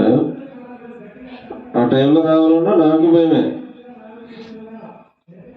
కానీ నేను ఒకటే విశ్వాసం ఇచ్చేది ఒకటే, దేవుడు నాతో వస్తాడు, దేవదూతలు నాతో వస్తారని. సీటు ఖాళీగా ఉంచి ఉన్నాడు, సీట్ నా వెనకాల దేవదూత యేసయ్య ఉన్నాడు, యేసయ్య నాతో వస్తాడని ధైర్యంతో ఏం చేసేవాడు, విశ్వాసం అంటే విశ్వాసంతో నేను చూశాను యేసయ్య నా వెనకాల కూర్చున్నాడు కాబట్టి నేను ధైర్యంగా వెళ్ళిపోయేవాడిని అనమాట. మధ్యకాలంలో సింహం కూడా వచ్చిందని చెప్పిన టైంలో కూడా నేను ఇంటికి వచ్చేసేవాడిని. 12 అయినా 1 గంట అయినా ఆ టైంలో ఎవరు ఉండేవారు కాదు. కారణం ఏంటి, నా విశ్వాసం అనమాట అండి. దేవుడు నా పక్కన ఉన్నాడు, నేను దేనికి భయపడను. చూడాలి. అది మామూలు వ్యక్తి అయితే భయపడిన చచ్చిపోతాడు, అక్కడే చచ్చిపోతాడు. ఆ టైంలో దిప్పకలపడ సింహం ఉన్న టైంలో దిప్పకలపడాలంటే మా ఊడైతే అక్కడే కోరికలున్నాను నా కూలికి. కానీ నేను మాత్రం వచ్చేసాను ఇంటికి. కారణం ఏంటి, విశ్వాసం. నా ధైర్యం యేసయ్య ఉన్నాడు నా పక్కన, నా సీటు నా బండి వెనకాల ఆయన కూర్చోన్నాడు కాబట్టి నేను ధైర్యంగా వచ్చేస్తాను.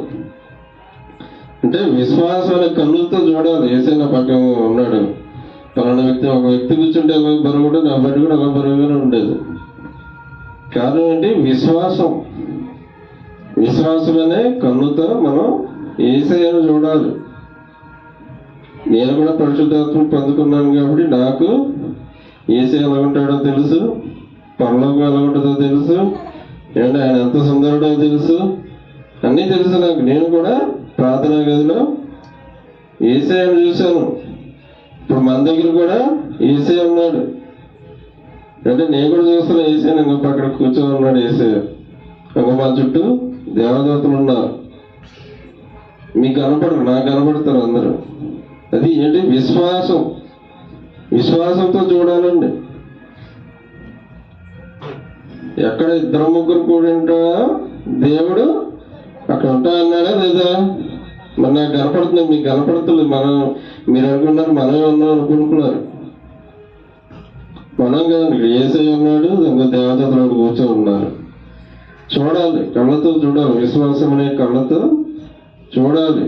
ఎలీషా గారు ఏం చేశారు, విశ్వాసం అనే కళ్ళతో చూశాడు. పనివాడికి ఆళ్ళ రథాలే కనపడుతున్నాయి, కానీ ఎలీషాకి దేవుడు వెనకాల రథాలు కూడా కనపడుతున్నాయి. అదే విశ్వాసం యొక్క కన్నులు. అంతరంగ పురుషుడికి ఉన్నటువంటి విశ్వాసం. అటువంటి విశ్వాసం మనకు రావాలి. విశ్వాసం అంటే అది నమ్మకం కాదు, అది గుడ్డు కాదు. విశ్వాసం అంటే డైరెక్ట్ గా చూడటం, ఆత్మీయ నేత్రాలతో దేవుడు చూడటం. ఏమండి, నేను భయపడకుండా 1 గంట టైంకి వస్తాడు, ధైర్యంగా ఎక్కడికైనా వెళ్ళిపోతాడు. 2 అయినా 3 అయినా. ఏమండి, మా చిన్నప్పుడు సీతంపేటలో ఉన్నప్పుడు పొలాలకు వెళ్ళిపోయేవారంట. 3 అయినా 2 అయినా. మా తాతగారు పొలాలకు వెళ్ళిపోయి ఏదో పంట వేసాడు, మరి ఏం వేసాడు, పొలాలకు కూడా వెళ్ళిపోయాడంట ధైర్యంగా. ఇంత ధైర్యం నాకైతే అప్పుడు భయం వేసి అసలు ఒంటరిగా వెళ్ళగలుగుతున్నాడు బాబు అనుకున్నాడు. కొంతకాలం వరకు పెద్ద అయినా కూడా ఇంకా అలా ఆలోచిస్తూ కూర్చున్నా, ఎలాగెళ్తాడు, ఎంత ధైర్యం ఎంత ధైర్యవంతుడు అనుకునేవారు మా ఊళ్ళో అందరం. మా తాతగారు అలా వెళ్తుంటే ధైర్యం, ఇంత ధైర్యవంతుడా. కానీ అసలైన విషయం ఏంటిది, దేవుడు నాతో ఉన్నాడు, దేనికి భయపడని అవసరం లేదు. దావీదు అంటాడు, నేను ఎక్కడికి వెళ్ళినా దేవుడు నాతో ఉంటాడు, నేను అరణ్యంలోకి వెళ్ళినా దేవుడు నాతో ఉంటాడు, భూదిగంతంలో ఉన్న దేవుడు నాతో. ఎలాగ ఉంటాడు దేవుడు, విశ్వాసం అనే కన్నులతో చూడాలి. నేను కూడా చూశాను, నా బండి వెనకాల యేసయ్య ఉన్నాడు కాబట్టి నేను ధైర్యంగా ఏ టైం అయినా వచ్చేసేవాడిని. కన్నులతో చూడాలి, ఉన్నాడు కాబట్టి నేను ధైర్యంగా వచ్చాను. లేకపోతే లోకులకి మనుషులకి ఆ విశ్వాసం ఉండదు కాబట్టి ప్రతిదానికి భయపడిపోతుంటారు. ఏమండి, ఎలీషా విశ్వాసం అనే కన్నులతో చూశాడు. పనివాడికి అది చూపించడానికి ఎలీషా ఏం చేశాడు? ప్రార్థన చేశాడు. ఇతని కన్నులు తిరుగుదేవా, ఇతని కన్నులు విశ్వాసం కన్నులు ఇవ్వమని అడిగితే వెంటనే దేవుడు విశ్వాసం 17లో ఏముంది? 17 యెహోవా వీడు చూచున్నట్లు దయచేసి వీనికి కళ్ళు తెరవమని ఎలీషా ప్రార్థన చేయగా యెహోవా పనివాడి కళ్ళను తెరవజేసిన గనుక వాడు ఎలీషా చుట్టూను పర్వతము, అగ్ని, గుర్రముల చేత, రథముల చేత నిండి ఉండటం చూసాను. వాళ్ళు ఉన్నది కొద్దిమందే, కానీ దేవుడు పంపించినటువంటి రథాలు నిండిపోయింది, పట్టణమే నిండిపోయిందంట. అంత సైన్యం ఉంది, దేవుని సైన్యం అక్కడ. ఎలా చూశాడు? అది కేవలం విశ్వాసం ద్వారా. అటువంటి విశ్వాసం మనకే ఉండాలి అండి. ఎలీషా చూశాడు. మళ్ళీ 11 హెబ్రీ పత్రిక 11:27లోకి రండి. అటువంటి విశ్వాసం ఉండాలండి మనకు. విశ్వాసం ఉంటే ఎక్కడికైనా ధైర్యంగా, అర్ధరాత్రి 2ంటికి లేకపోతే నేను ఎక్కడికి వెళ్ళమని వెళ్తాను నేను ధైర్యంగా. ఎందుకంటే విశ్వాసం, దేవుడు నాతో ఉంటాడు, ఆయన దూతలు నా చుట్టూ ఉన్నారు. ఇప్పుడు మన చుట్టూ కూడా ఇంకా దూతలు ఉన్నారు, యేసయ్య ఉన్నాడు మన చుట్టూ కూడా. నేను చూస్తున్నాను, మీకు కనపడరు. విశ్వాసం అనే కన్నులతో చూస్తేనే మీకు యేసయ్య కనపడతాడు. ఇక్కడ హెబ్రీ పత్రిక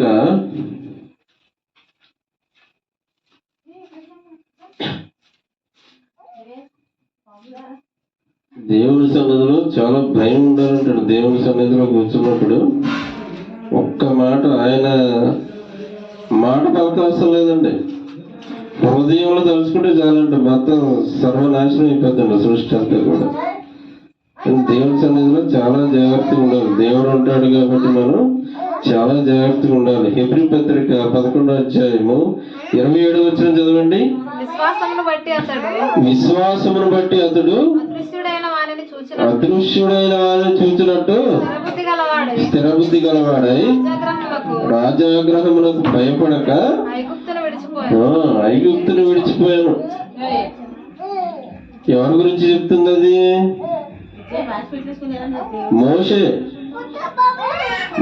గురించి చెప్పబడుతుంది. మోషే ఏం చేశాడు? ఇశ్రాయేల్ జనాంగాన్ని విడిపించడానికి మోషేను పంపించాడు దేవుడు. ఐగుప్తు రాజుని బతిలాడి ఏమండి అనేక సూచక్రియలు చేసి ఇంకా ఇప్పుడుగో ఐగుప్తు రాజు తీసుకెళ్ళబోయి ఇజ్రాయేల్ని నా వల్ల కాదని భరించలేక వెళ్ళిపోమంటే ఐగుప్తు రాజుకి కోపం వచ్చింది. ఆగ్రహం అంట, కోపం కూడా కదా, ఆగ్రహం. నేను దారి వెళ్తానే దారిలో చంపేద్దామని ఇజ్రాయేలు ఎప్పుడైతే వెళ్తున్నారో ఐగుప్తు రాజు కూడా సైన్యాన్ని ఎంట పెట్టుకొని వాళ్ళు ఫాలో అవుతూ ఉన్నాడు. 27లో అంటున్నాడు, విశ్వాసం బట్టి అతడు అదృశ్యుడైన వారిని చూచినట్టు స్థిరబుద్ధి గలవాడై రాజ్యాగ్రహమును భయపడక ఐగుప్తును విడిచిపోయాను. ఎర్ర సముద్రం దగ్గర ఇజ్రాయేలు ఉన్నారు. ఒక పక్కన ఐగుప్తు రాజు వచ్చేస్తున్నాడు, దగ్గరికి వచ్చేస్తున్నాడు. వీళ్ళేమో ఇంకెక్కడ ఎర్ర సముద్రం దగ్గర ఉన్నారు. ఏమండి, ఎర్ర సముద్రం వాళ్ళు హడావుడు పడిపోతున్నారు. అక్కడ ఉన్న ప్రజలందరూ కూడా ఏమయ్యా ఏం చేస్తావు, రాజు వచ్చేస్తున్నాడు, ఏం చేద్దాం అని. ఆయన మోషే గారేమో విశ్వాసం అనే కళ్ళతో చూస్తున్నాడు. ఇంకో దేవుడు నీ కొరకు దారి ఏర్పాటు చేస్తాడు. విశ్వాసంతో చూస్తుంటే వీళ్ళకేమో అర్థం కావట్లేదు. ఇక్కడికి ఎర్ర సముద్రం ఉంది, ఏం చేద్దాం, ఇటు చూస్తే వెనక చూస్తే గొయ్యి, ముందు చూస్తే గొయ్యి. వెనకెళ్తే రాజు చంపేస్తాడు, ముందుకెళ్తే సముద్రం ముంచేస్తుంది. కానీ మోషే గారు మాత్రం ఏం భయపడతలే. ఎందుకంటే ఆయన చూస్తున్నాడు, ఇంకో సముద్రం పాయలుగా అయిందని, రోడ్డు ఏర్పడిందని ఆయన విశ్వాసంతో చూస్తున్నాడు. ఎప్పుడైతే కర్ర పెట్టాడో మొత్తం సముద్రం అంతా ఏమైపోయింది? 2 పాయలుగా అయింది, దారి ఏర్పడింది. మోషే గారు విశ్వాసమనే కళ్ళతో చూస్తున్నాడు. దేవుడు మమ్మల్ని విడిపిస్తున్నాడు విశ్వాసమును బట్టి. ఏండి, తర్వాత ఎప్పుడైతే కొట్టాడో అప్పుడు వీళ్ళు ఇజ్రాయేల్ అమ్మాయి బతికిపోయాడు అని చెప్పేసి వాళ్ళు దాటేలోపే ఐగుప్తు రాజు సముద్రంలోకి రాగానే సముద్రం అంతా మునిగిపోతే ఐగుప్తు రాజు కూడా అందరూ కూడా చచ్చిపోతాడు.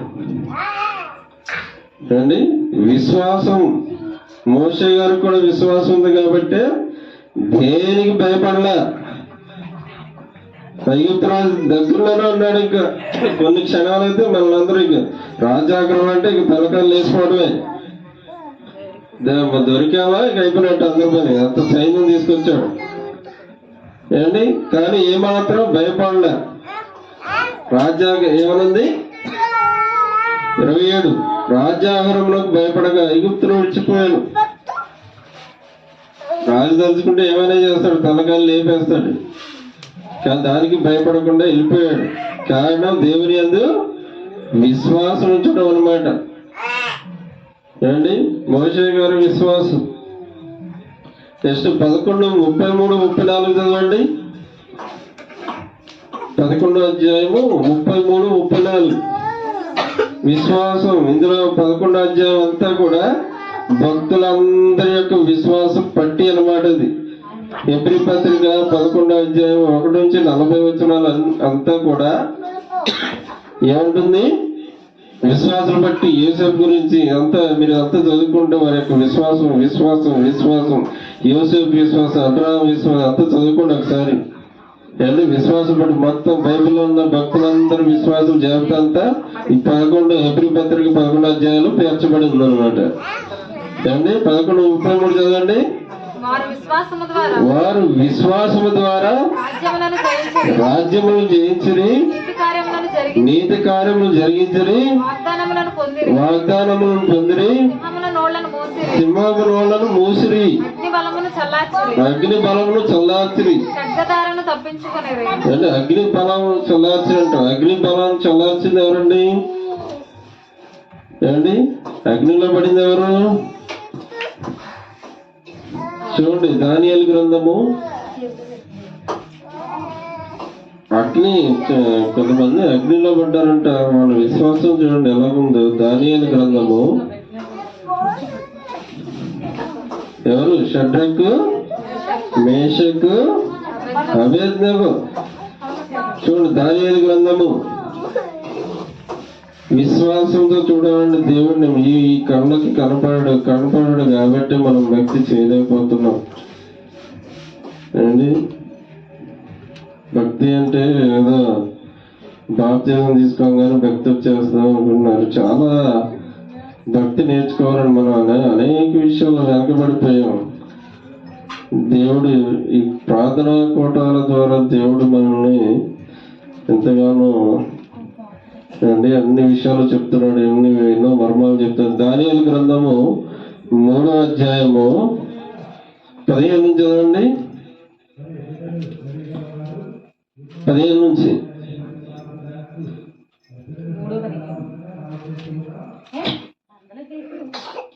అగ్నిని కూడా లెక్క చేయలేదండి ఈ భక్తులు. చూడండి 3:15 దానియేలు 3:15 నుంచి చదవండి.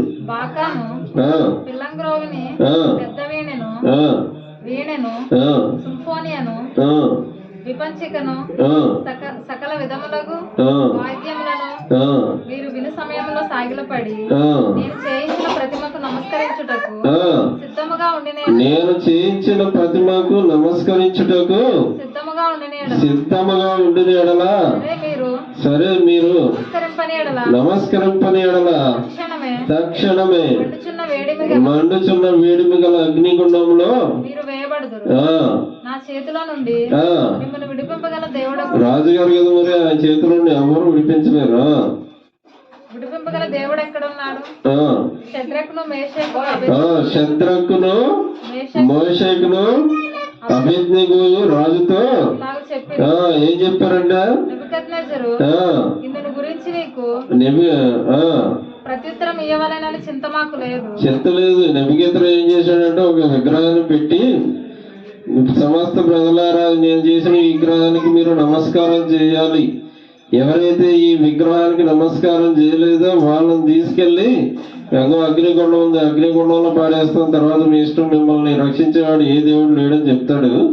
చెప్పంగానే శద్రకు మేషకు కోపం వచ్చింది. కోపంతో ఏమన్నారు చూడండి, నెబుకద్నెజరు ఇందుని గురించి మాకు చింతే లేదు.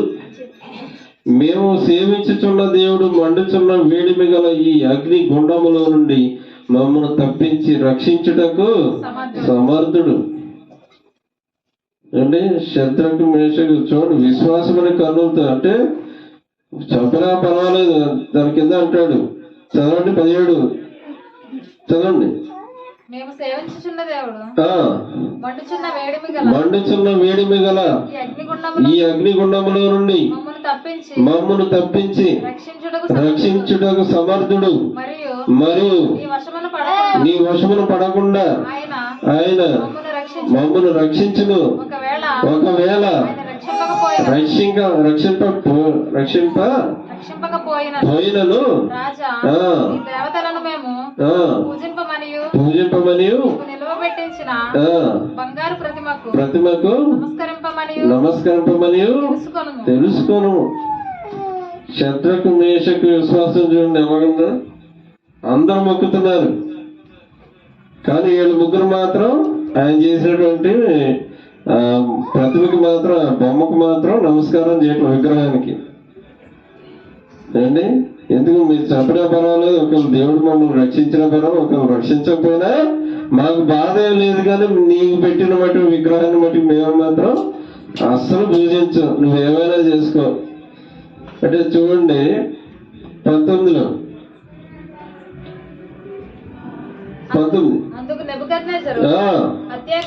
అత్యాగ్రహము నొందినందున శద్రకు మేషకు అబేద్నెగోను ఆయన ముఖము చాలా వికారం అయిపోయిందండి. ఎప్పుడైతే అలా చెప్పాడు మొహం మాడిపోయింది.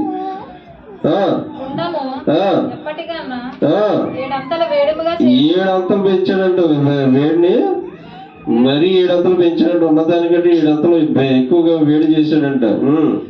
మరియు తన సైన్యములో నుండి బలిష్ఠులను కొందరిని పిలువనంపించి శత్రుకు మేషకు అబేద్నెగోను బంధించి వేడిమి గల మండుచున్న గుండములో వేయుడని ఆజ్ఞయ్యగా వారు వారి అంగీలను నిలువుటంగీలను పై వస్త్రములను తక్కిన వస్త్రములను తీయకయే ఉన్నపాటున ముగ్గురిని వేడిమి గల మండుచున్న గుండములకు పడవేసిరి. ఎప్పుడైతే అగ్నిగుండం ఎప్పుడైతే అన్నారో రాజుగారికి బాగా కోపం వచ్చింది, మొహంతో మాడిపోయింది. రాజుగారికి సమాధానం చెప్తారని చెప్పేసి ఏం చేశారు, 7 అంతలు పెంచాడంట అగ్నిగుండం. పెట్టంగానే చూడండి, వేసిన వాళ్ళు చనిపోతారంట. చూడండి, వాళ్ళకి మాత్రం ఏం అవ్వదంట. రాజాజ్ఞ తీవ్రమైనందున రాజుగారి ఇచ్చిన ఆజ్ఞ ఇంకా బాగా తీవ్రమైంది కనుక గుండం మిక్కిలి వేడిమి గలయందున శద్రకు మేషకు అబేద్నెగోను విసిరి వేసిన ఆ మనుషులు అగ్ని జ్వాలల చేత, అంటే అగ్ని జ్వాలలు తాగి చచ్చిపోయారంటాడు. కానీ వేసిన వాళ్ళు ఎలాగున్నారు చూడండి. 22 23 చదవండి. శద్రకు మేషకు అబేద్నెగోను ఆ ముగ్గురు మనుషులు బంధింపబడిన వారే వేడిమి కలిగి మండుచున్న గుండములో పడగా రాజుకు నెబుకద్నెజరు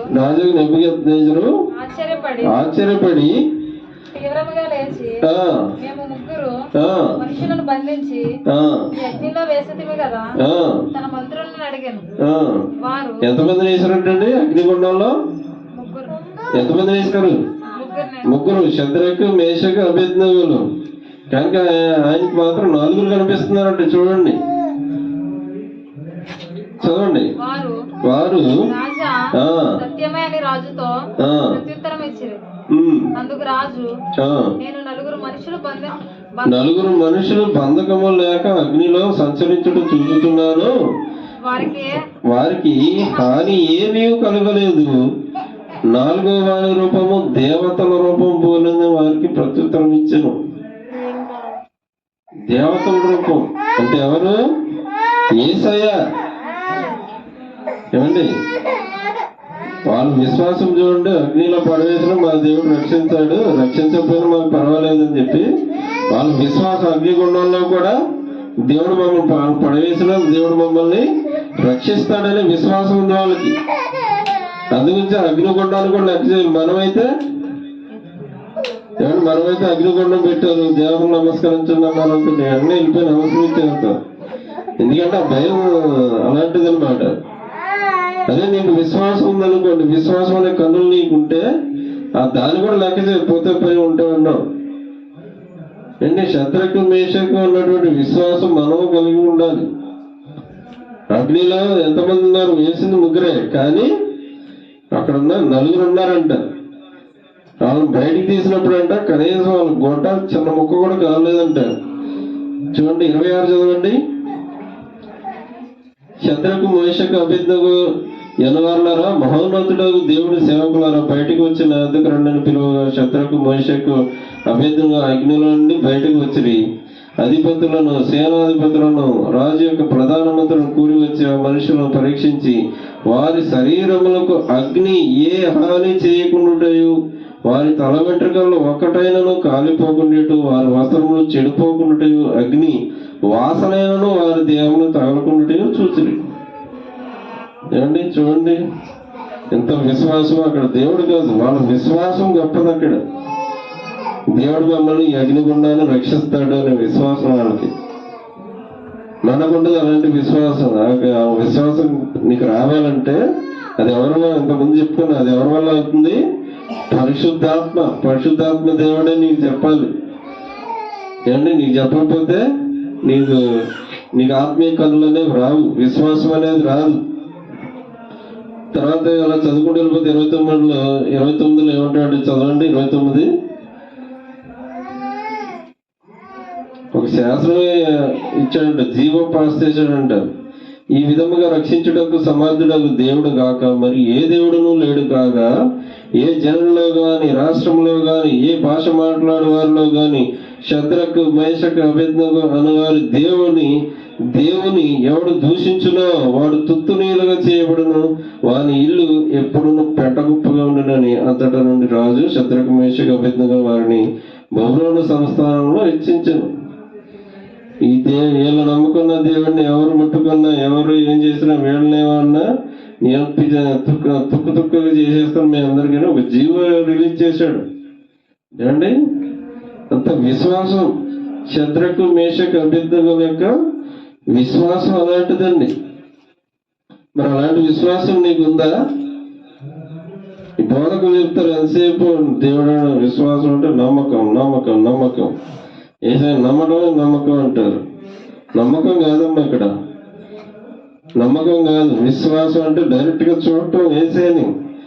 ఇప్పుడు నేను ఒక మనిషిని చూస్తున్నాను, ఒక మనిషిని ఎలా చూస్తున్నానో ఆత్మీయ కన్నులతో ఏసైని చూడాలి. అది విశ్వాసం అంటే, నమ్మకం కాదు ఇక్కడ. మళ్ళీ హెబ్రీ పత్రిక 11:2 ఏమంటే అగ్ని బలమును చల్లార్చిరి. జాగ్రత్త వినాలని. ఈ విషయాలు ఎవరు చెప్పరు, నేను చెప్తే ఇంకెవరు చెప్పరు. ఈ విషయాలు మీకు ఎక్కడ దొరకవు కూడా, బాగా వినాలి. ఏమంటే అగ్ని బలము చల్లార్చిరి, ఖడ్గదారులను తప్పించుకుని బలహీనులుగా ఉండిరి, యుద్ధంలో పరాక్రమశాలి. దాని పైవచనంలో సింహము నోళ్లను మూసిరంట. మరి అందరికీ తెలుసు కదా సింహం నోళ్ళు ఎవరు మూసారండి? ఏమండి సింహం నోళ్ళు ఎవరు? దానియేలు గ్రంథం చూడండి.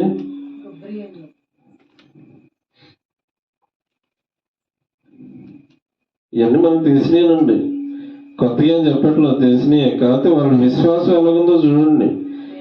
మన బోధకులందరూ చెప్పేది ఏ చెప్తారు, ఎప్పుడు ఆధారాలను ఏ చెప్తారు. ఆ చిన్నప్పుడు పాస్టర్ ఎంతసేపు దానియేలు గారి గురించే చెప్పేవాడు. ఏం చెప్పేవాడో అర్థమయ్యేది కాదు.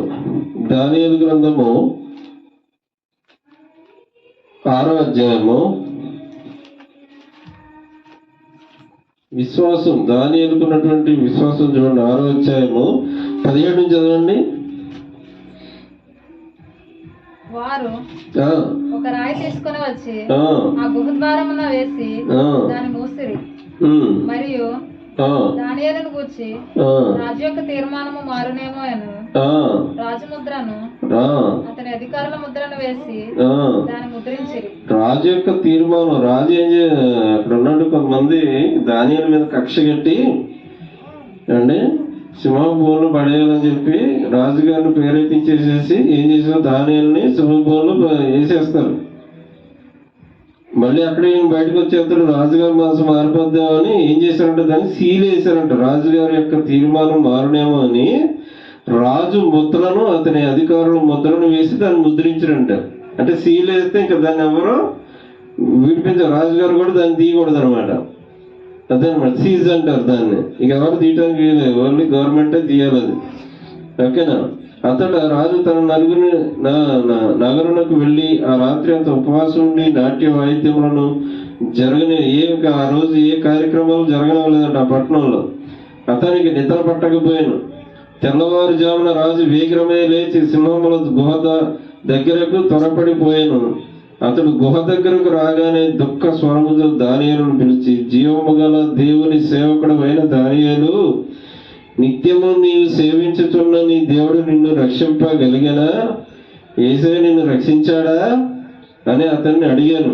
అందుకు దానియేలు, రాజు చిరకాలం జీవించునుగాక, నేను నా దేవుని దృష్టికి నిర్దోషినిగా కనబడితిని కనుక ఆయన తన దూత నంపించి సింహములను నాకు ఏ హానియు చేయకుండా వాటి నోళ్ళు మూయించను.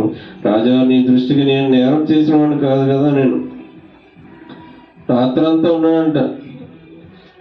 రాత్రంతా ఉన్నా సింహాలు కనీసం ఆయన్ని చిన్న ముట్టుకోవడం కాదు కదా, అలాగే ఉన్నాయంట. ఏం చేయలేదంట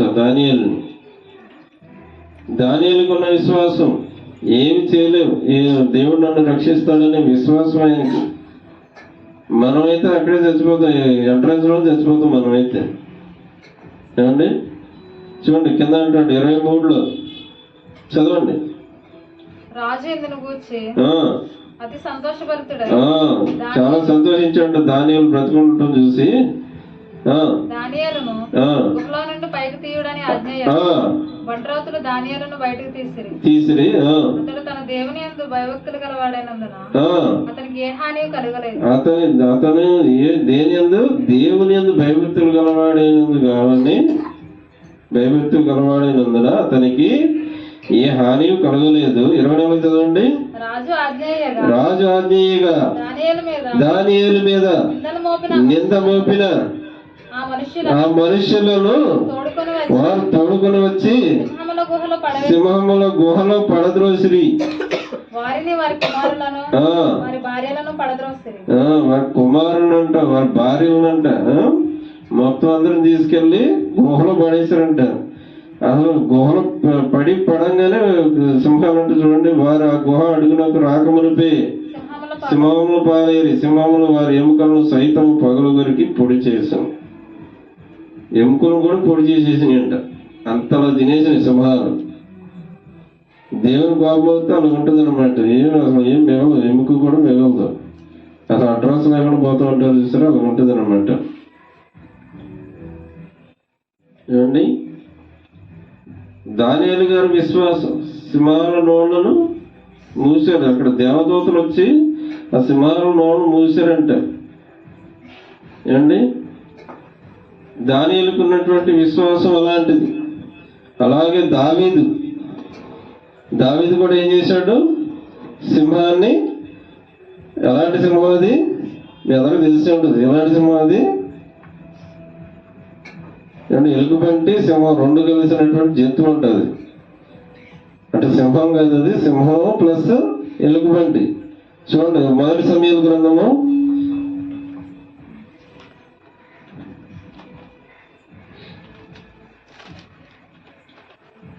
దావీదు కూడా సింహాన్ని చంపాడు. ఆ సింహం కాదు అది, రెండు మిశ్రమ జంతువు ఉంటుంది. సమూయేలు 1 గ్రంథము 17వ అధ్యాయము 34వ వచనం చదవండి. అందుకు దావీదు సౌలుతో ఇట్లా, మీ దాసుడనైన నేను నా తండ్రి యొక్క గొర్రెలను కాయచుండ సింహములను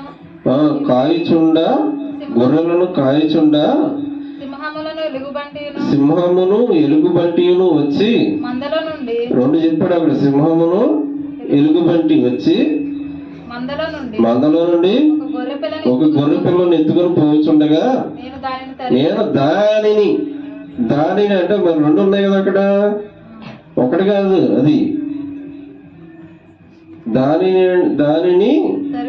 యాక్చువల్గా ఆయన చెప్పాల్సింది వాటిని అనాలి. కానీ అక్కడ ఏం చెప్తున్నాడు? నేను దానిని తరిమి చంపి దాని నోట నుండి ఆ గొర్రెను విడిపించి తిని. అంటే ఏంటి? ఎలుగుబంటి సింహం రెండు కలిగినటువంటి మిశ్రమ జంతువు, రెండు ఆకారాలు కలిగినటువంటి ఒక జంతువు అనమాట. అది ఎలుగుబంటి ఉంది, సింహం ఉంది. అక్కడ మనం రెండు అనుకుంటాం, రెండు కాదు, అక్కడ ఒకటే. మిశ్రమ జంతువు అంటారు, అంటే రెండు కలిసినటువంటి జంతువు. మనుషుల్లో కూడా చూడండి, ఒక బాడీ నుంచి ఇంకో బాడీ కథలు పిల్లలు పుట్టారని అనుకుంటుంది. అలాగా అంటే మిశ్రమ శరీరం ఒకటే కానీ ఇద్దరు ఉంటారు. అలాగా దావీదు దాన్ని ఏం చేశాడంటే, మీ దాసుడైన ఆ సింహమును ఎలుగుబంటిని చంపితేనే జీవము గల దేవుని సైన్యమును తిరస్కరించిన ఈ సున్నతి లేని ఫిలిస్తీయుడు వాటిలో ఒక దాని వల్ల సింహం యొక్క బలము నుండి, ఎలుగుబంటి యొక్క బలము నుండి నన్ను రక్షించిన యెహోవా ఈ ఫిలిస్తీయుని చేతుల నుండి కూడా నన్ను అంటే ఎలుగుబంటి మిశ్రమ జంతువుని చెప్పాడు దావీదు గారు. విశ్వాసం విశ్వాసం విశ్వాసం అంటే మనం కూడా సింహాలను చంపుతాము అంటే అవసరాన్ని బట్టి, అంతేగాని పనిగొట్టుకొని సింహాన్ని చంపుతాను అడవుల్లోకి వెళ్ళి చంపేద్దామని వెళ్ళిపోతే నువ్వే చెప్తావు. అంటే అవసరాన్ని బట్టి దేవుడు నడిపిస్తే ఆ టైంలో దేవుడే ఒక వ్యూహం ఇస్తాడు అనమాట. నేను పాస్టర్ అన్నాడు, నేను ఫ్లైట్ ఎక్కాను అనుకోండి, గబుక్కున హార్ట్ అటాక్ వచ్చేసి ఫ్లైట్ చనిపోయాడు, ఫ్లైట్ డ్రైవర్ చనిపోయాడు. పాస్టర్ గారు అంటాడు, ఒక ఫ్లైట్ నడపాలి దేవుడు అని చెప్తే నేను నడిపేస్తాను. ఆయన యాక్చువల్గా ఆయన ఏం చదువుకోలేదు, ఆయనకి ఏమి రాదు, కానీ ఆ ఫ్లైట్ నడపగలుగుతాడంట. ఎలాగా? విశ్వాసం ద్వారా దేవుడే నడిపిస్తాడు. అది ఏంటి? కారు తోలటం రాదు, కారు తోలగలడు. ఎలాగా? దేవుని ద్వారా, దేవుని పరిశుద్ధాత్మ ఉంటే మనం అన్ని పనులు చేయగలుగుతామండి. ఒకటాని కాదు, అన్ని పనులు చేయగలుగుతాం. ఏంటి? నాకు కారు నడపడం రాదు, నాకు కారు ఇస్తే తోలేస్తా కూడా, కానీ ఆ విశ్వాసం అలాంటిది. జాగ్రత్తగా చూసుకొని తోలుకుంటే అండి విశ్వాసం ఉంటే ఏ పనైనా చేయగలదు, చేయందంటే ఏమీ లేదు. ఎవరికి భయపడం. సంసోను కూడా సింహాన్ని కొదమ సింహం అంట సంసోను చెప్పింది. ఏమండి? సంసోను చూడండి, న్యాయాధిపతుల గ్రంథం చూడండి, ఇంకా 2 వచనాలు చూపించి నేను ముగించేస్తాను. ఇప్పటికి చాలా మంది అలసిపోయినట్టున్నారు. న్యాయాధిపతుల గ్రంథం 14వ అధ్యాయము 5-6 చదవండి. విశ్వాసం, ఇదంతా చెప్పేది ఏంటంటే విశ్వాసం అండి. భక్తులు ఈ విశ్వాసం గురించి చెప్పుకోవాలంటే ఈ రోజు నైట్ అంతా చెప్పుకోవచ్చు, తెల్లారేదాకా చెప్పుకుంటానే ఉండొచ్చు. అంత పెద్ద చరిత్ర అనమాట. ఇదే టైం లేక కొద్దిగా చెప్తున్నా. న్యాయాధిపతులు 14వ అధ్యాయము 5-6. అప్పుడు సంసోను తన తల్లిదండ్రులతో కూడా తిమ్నాతునకు పోయి తిమ్నాతు ద్రాక్ష తోట వరకు వచ్చినప్పుడు కొదమ సింహము అతని ఎదుటికి బొబ్బరించు వచ్చాను. చంపడానికి వస్తుందంట బొబ్బరించుకుంటా. యెహోవా ఆత్మ అతన్ని ప్రేరేపింపగా, యెహోవా ఆత్మ అంటే పరిశుద్ధాత్ముడు ప్రేరేపించగా అతని చేతిలో ఏమీ లేవంట చేతిలో. చదవండి. ఒకడు మేకపిల్లను చీల్చినట్లు మేకపిల్లను ఎలాగైతే చీల్చేసాడో చీల్చేసాడంట. అది ఎలా జరిగింది అదంతా? సింహాలు కొదమ సింహం అంటే సింహాల్లో కొదమ సింహం పెద్దది, ఏం లేవు చేతులు, కానీ మేకను ఎలా మనం ఎలాగైతే చీల్చి చంపేస్తామో అలా చంపేశాడు కొదమ సింహాన్ని. సంసోను గారు అది ఎలా జరిగింది? అది ఆత్మ, పరిశుద్ధాత్మ ద్వారా, విశ్వాసం ద్వారా. ఏమండి? మనం కూడా చంపేయగలుగుతాం కొదమ సింహాలని, దాని తాతలని, దాని ముత్తాతలని. ఏమండి? దేన్నైనా చంపగలుగుతాం. విశ్వాసం ఉండాలి మెయిన్. దేవుడు ఉండాలి నీ బ్రతుకులో. దేవుడు లేకుండా నేను అన్ని చేసేస్తానంటే నువ్వే బొందలు పడతావు వెళ్ళి. ఏమండి? చివరికి ఒక మాట చెప్పి నేను ముంచేస్తాను. 2 కొరింథీ పత్రిక చూడండి, ఇలాగ అదృశ్యమైన వాటిని చూడాలి. 2 కొరింథీ పత్రిక 4వ అధ్యాయము 2 కొరింథీ పత్రిక 4వ అధ్యాయం 17వ వచనం చదవండి.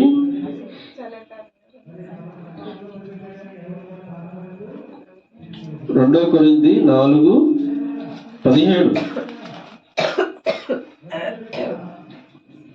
మేము దృశ్యమైన వాటిని చూడక అదృశ్యమైన వాటినే అదృశ్యమైన వాటినే నిదానించి చూచుచున్నాము గనుక క్షణమాత్రము మా చులకని శ్రమ మా కొరకు అంతకంతకు ఎక్కువగా నిత్యమైన మహిమ భారముగా కలుగజేయుచున్నది. ఎవరైనా దృశ్యమైనవి అనిత్యములు, అదృశ్యమైనవి నిత్యములు. దృశ్యమైనవి అంటే కంటికి కనిపించేవి, అదృశ్యమైనవి అంటే కంటికి కనిపించినటువంటివి. దృశ్యమైనవి ఈ భూమి, ఇల్లు, ఈ చెట్లు, ఈ మనుషులు, ఈ సృష్టి అంతా కూడా కనిపించాయి. ఈ అంటే ఏంటంటే ఈ అనిత్యాలు. అనిత్యం అంటే స్థిరమైనవి కావు, స్థిరంగా ఉండవి. ఎప్పుడొకప్పుడు అగ్నికి ఆగుతూ దాని ఏమండి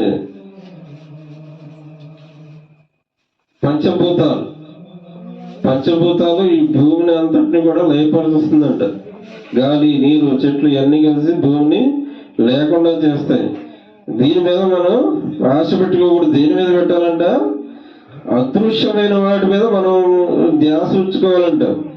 మేము దృశ్యమైన వాటిని చూడక అదృశ్యమైన వాటిని నిదానించి చూస్తున్నాము. అంటే మనం అదృశ్యమైన ఏంటివి? యేసుక్రీస్తు ప్రభువుల వారు. యేసుక్రీస్తు అదృశ్యమైన వాడు. పరలోకం అదృశ్యమైనవి. ఇంకా కోటాను కోట్ల ప్రపంచాలు ఎన్ని ఉన్నాయండి? ఒకటే ప్రపంచం అంటారు చాలా మంది. ప్రపంచాలు కోటాను కోట్లు ఉన్నాయి. నక్షత్రాలు ఎలా ఉన్నాయో అలాగా ప్రపంచాలు కోటాను కోట్లు ఉన్నాయి. ఆ వాటిని ఏళ్తా ఉంటాం మనం. ఏమండి, మన ధ్యాస, మన ఆలోచనలు అన్నీ కూడా దృశ్యమైన వాటి మీద ఉండకూడదు. ప్రతి క్రైస్తవుడు దృశ్యమైన వాటి మీద మనసు ఉంచకూడదు. అదృశ్యమైన వాటిని యేసయ్య మీద మనసు ఉంచాలి. మన పరలోకం అది. ఫిలిప్పీలు రాసిన ఇంకా చివరిగా ఒకే మాట, ఫిలిప్పీ రాసిన పత్రిక 3:20 చదవండి. మనం భారతీయ పౌరులం కాదు, మనం పరలోక పౌరులం. చూడండి, ఫిలిప్పీ పత్రిక 3:20 ఇదే ఇక లాస్ట్ వచనం. ఫిలిప్పీలకు రాసినటువంటి పత్రిక 3:20 చదవండి.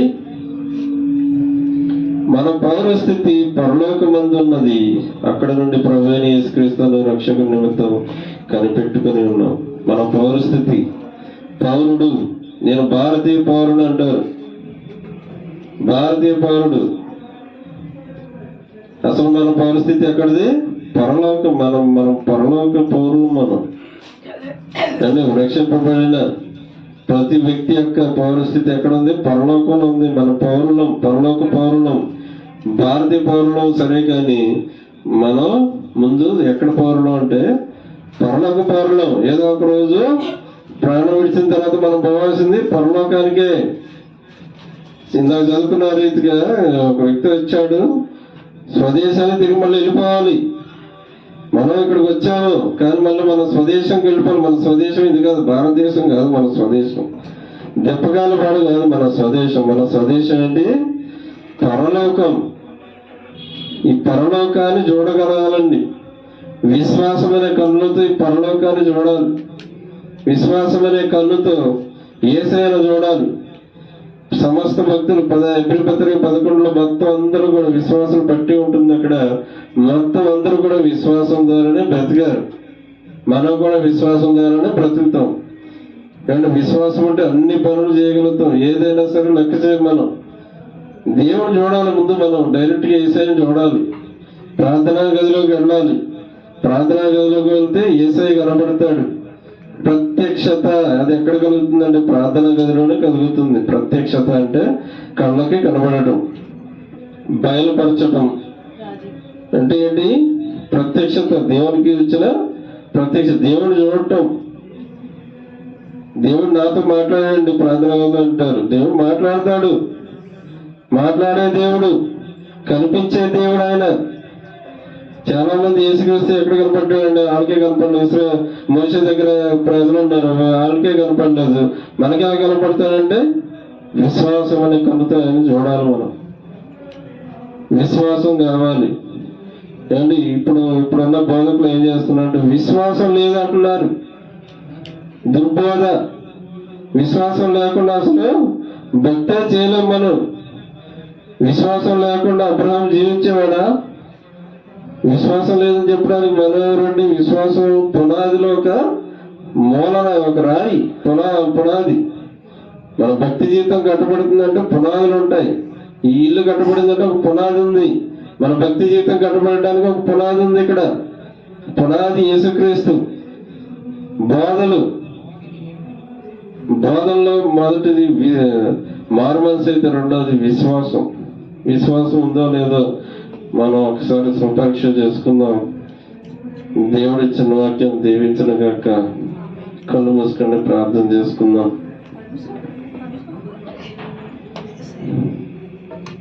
విశ్వాసం చెప్పుకోవాలంటే 2 రోజులైనా టైం సరిపోదండి. అంత పెద్ద టాపిక్ అనమాట ఇది. వినగలిగే వినేవాళ్ళు ఉంటే నైట్ అంతా కూడా చెప్పుకోవచ్చు. విశ్వాసం అంత పెద్ద టాపిక్ అనమాట. విశ్వాసం ఉండాలని. విశ్వాసం లేకపోతే మనం యేసయ్యను చూడలేము, యేసయ్యలో బ్రతకలేము. విశ్వాసం లేకపోతే అసలు భక్తి చేయలేము మనం. విశ్వాసం అంటే నమ్మకం అంటారు. నమ్మకం కాదండి. విశ్వాసం అంటే నమ్మకం కాదు. విశ్వాసం అంటే డైరెక్ట్గా యేసయ్యను చూడటం, యేసయ్యను తాకడం, యేసయ్యను ముట్టుకోవడం, యేసయ్య యొక్క స్పర్శ తెలుసుకోవటం. ఇవన్నీ ఎలా జరుగుతాయి? అంతరంగ పురుషుల ద్వారా జరుగుతాయి. ఇవన్నీ ఈ భౌతిక దేహానికి ఏమి ఉండవు. కేవలం అంతరంగ పురుషుల ద్వారానే నువ్వు పరలోకాన్ని చూడగలుగుతావు, యేసయ్యను చూడగలుగుతావు. రేపు యేసయ్య నీకు దర్శనం ఏ రూపం వచ్చిందో, రేపు యేసయ్య 2 రాకడ వచ్చినప్పుడు యేసయ్య ఎలా ఉన్నాడు అలాగే కనపడతాడు నీకు కూడా. విశ్వాసం ఉంటే, విశ్వాసం అనే కన్నులు నీకుంటే, ఉన్నాయా కన్నులు? లేకపోతే పనివాడికి కన్నులు లేవంట.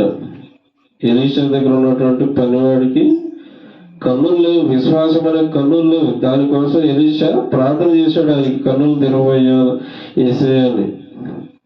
వెంటనే కళ్ళు తెరిచి, ఎప్పుడైతే కళ్ళు తెరవని ప్రార్థన చేశాడో వెంటనే కళ్ళు తెరిచిన వెంటనే ఆ వెనకాల ఉన్నటువంటి దేవుని సైన్యాన్ని చూశాడు ఎలీషా. మనకి కన్నులు ఉన్నాయండి. నాకు ఇప్పుడు యేసయ్య కనపడుతున్నాడు, ఇక్కడే ఉన్నాడు. యేసయ్య మన మధ్యలో కూర్చున్నాడు. దేవదూతలు కనపడుతున్నారు. ఇక్కడ ఉన్నారు దేవదూతలు. నీకు కనపడరు, ఎందుకంటే నీకు కన్నులు మూయబడ్డాయి. నువ్వు చూడలేకపోతున్నావు యేసయ్యను. అదే విశ్వాసం. విశ్వాసం అండి. విశ్వాసం ఉండాలి. విశ్వాసం లేకపోతే అసలు పరలోకానికి వెళ్ళం, నీతిమంతులుగా తీర్చబడలేం. ఏమండి? విశ్వాసం కలిగి ఉందాం మనం.